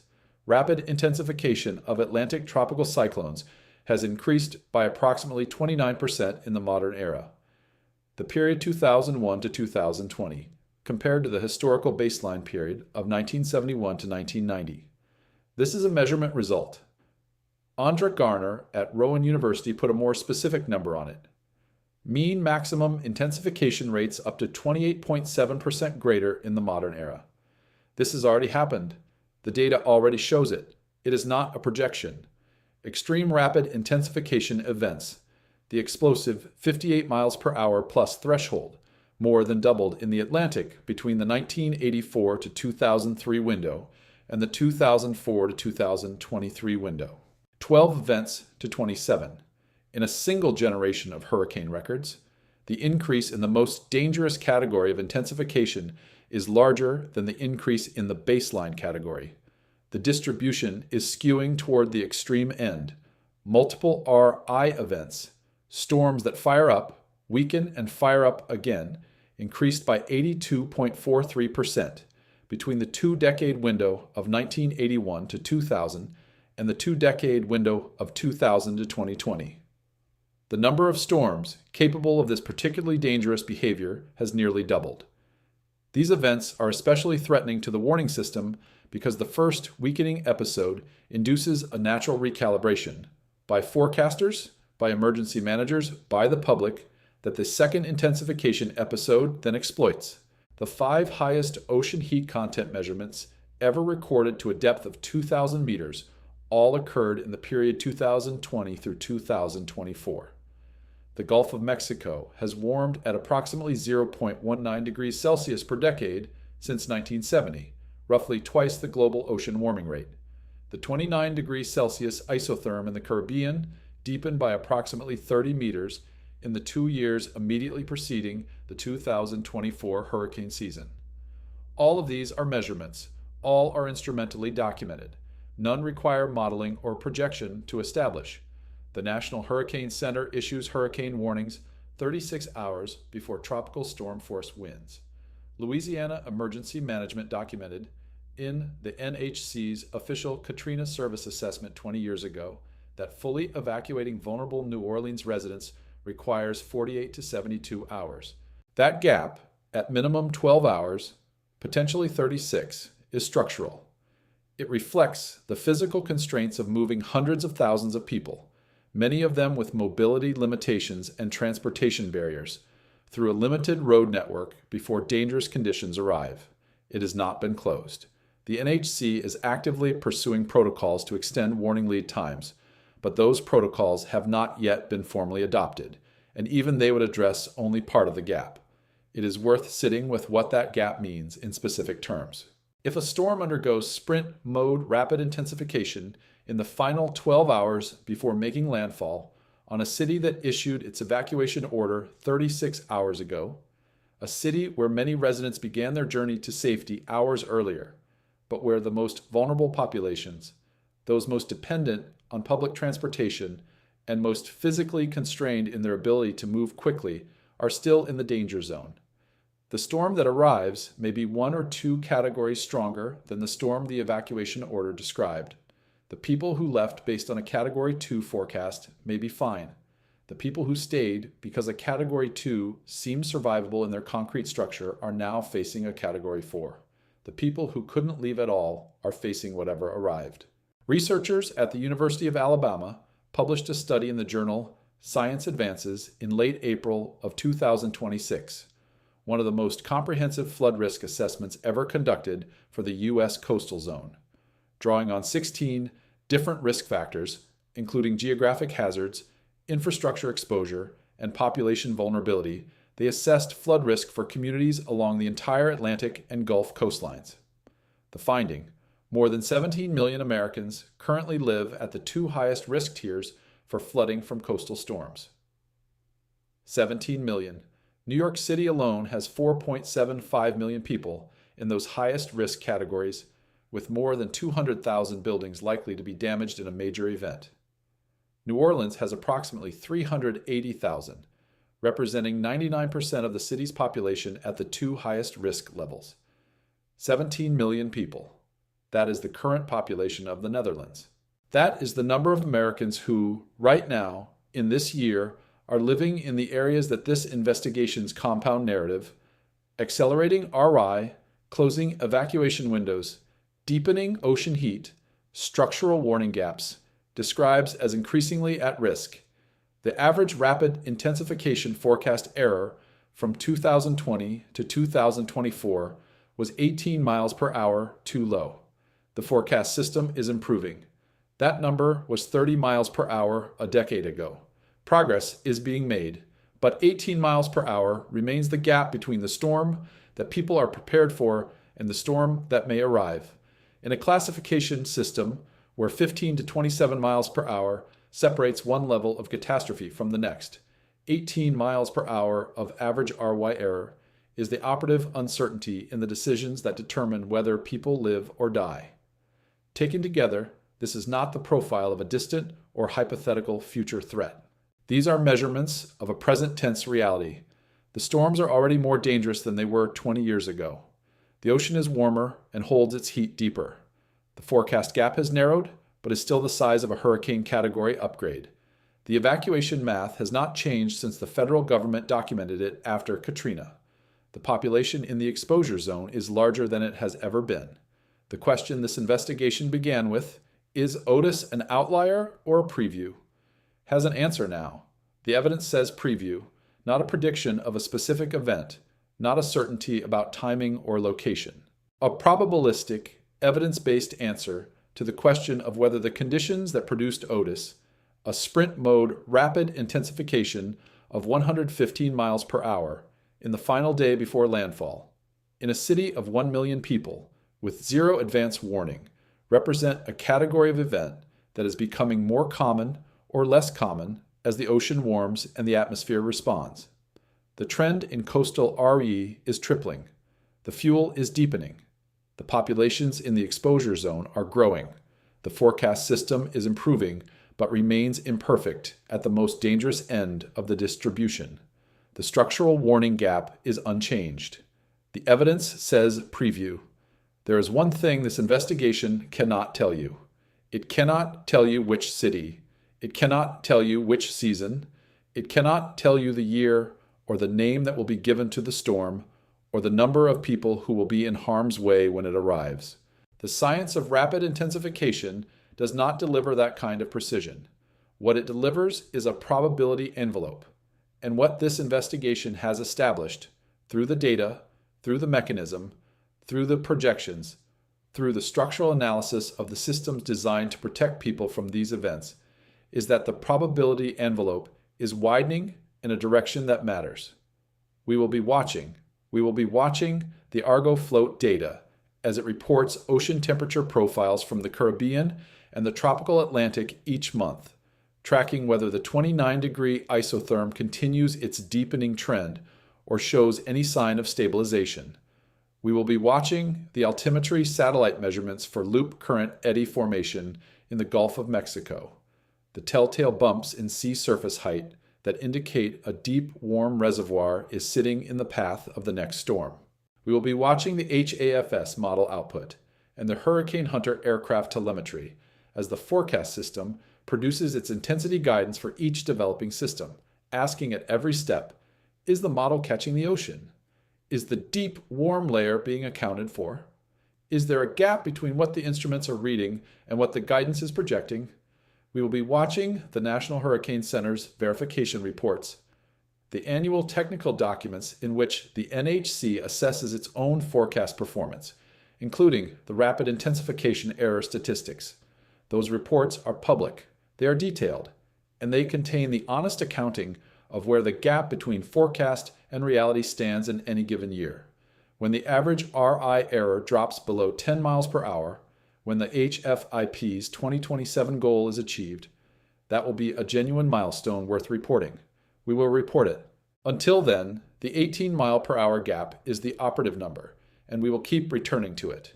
We will be watching the research literature, the studies that document changes in ocean heat content, in the frequency distribution of rapid intensification events, in the depth of the 29-degree isotherm. Harris and colleagues published their Geophysical Research Letters analysis in November of 2025. Manakanta and colleagues published their multiple RI study in September of 2023. Garner published her intensification rate analysis in October of 2023. This science is active. New data is arriving continuously. When new findings materially change the picture established in this investigation, we will come back and tell you what has changed and what it means. We will be watching the population data. The Census Bureau releases coastal county population estimates regularly. The University of Alabama's flood risk assessment, published in Science Advances in late April of 2026, will presumably be updated as conditions change. The story of how many people are living in the highest flood risk zones is a story that gets worse, not better, as coastal development continues. We will keep that number in front of this community. And when the next storm arrives, when a tropical disturbance organizes in the main development region in June or July or August in an ocean that has now broken 5 consecutive annual records for heat content, we will be here. Not to tell you it is certainly going to be catastrophic, but to tell you precisely what the data shows, what the models project, and where the gap between them still exists. Because Beryl told us that June is no longer a buffer month. Otis told us that a city of 1 million people can wake up to a Category 5 storm that was a Category 1 when they went to sleep, and that not a single forecast model in the world will have seen it coming. Helene told us that a rapidly intensified storm can kill more than 250 people in mountain towns, hundreds of miles from its landfall location. In communities with no hurricane plans, no evacuation routes, and no institutional memory of what a hurricane can do to terrain that is not near the coast. And Milton told us that even when the best available forecast system does its job, provides 4 days of advance warning, predicts the rapid intensification, communicates the threat with appropriate urgency, a storm that gains 92 miles per hour of wind speed in a single day over a record-hot Gulf of Mexico is operating at the outer edge of what any warning architecture built in the 20th century was designed to handle. The gap between what the ocean is now capable of producing and what the systems built to protect people from it were designed for is real. It is documented. It is the subject of active scientific research and ongoing operational improvement. And it is also the subject of this channel's continued investigation. The science of rapid intensification is not settled. The forecast system is not finished improving. The ocean is not finished warming. These are open, active, consequential questions. And the answers that emerge from them over the next decade will determine the safety of tens of millions of people, living in the coastal zone right now. The work to close these gaps is happening. NOAA scientists are flying Hurricane Hunter aircraft into active storms, feeding real-time data into models that are getting better each season. Oceanographers are deploying Argo floats and maintaining altimetry satellites that give them the best view of ocean heat content ever assembled. Emergency managers in coastal cities are running evacuation drills, updating contraflow plans, and building the institutional muscle memory that saves lives when a warning arrives. Scientists at MIT and NOAA and research universities around the world are publishing the findings that make all of it more rigorous. That work is real, and it deserves to be acknowledged alongside the honest accounting of how far the gaps still need to close. The NHC issues its hurricane warnings 36 hours out. Louisiana needs 48 to 72 hours to evacuate. The gap has not changed since Katrina. The oceans have. The investigation does not stop here. We will be watching, and we will be here when the next chapter of this story demands to be told.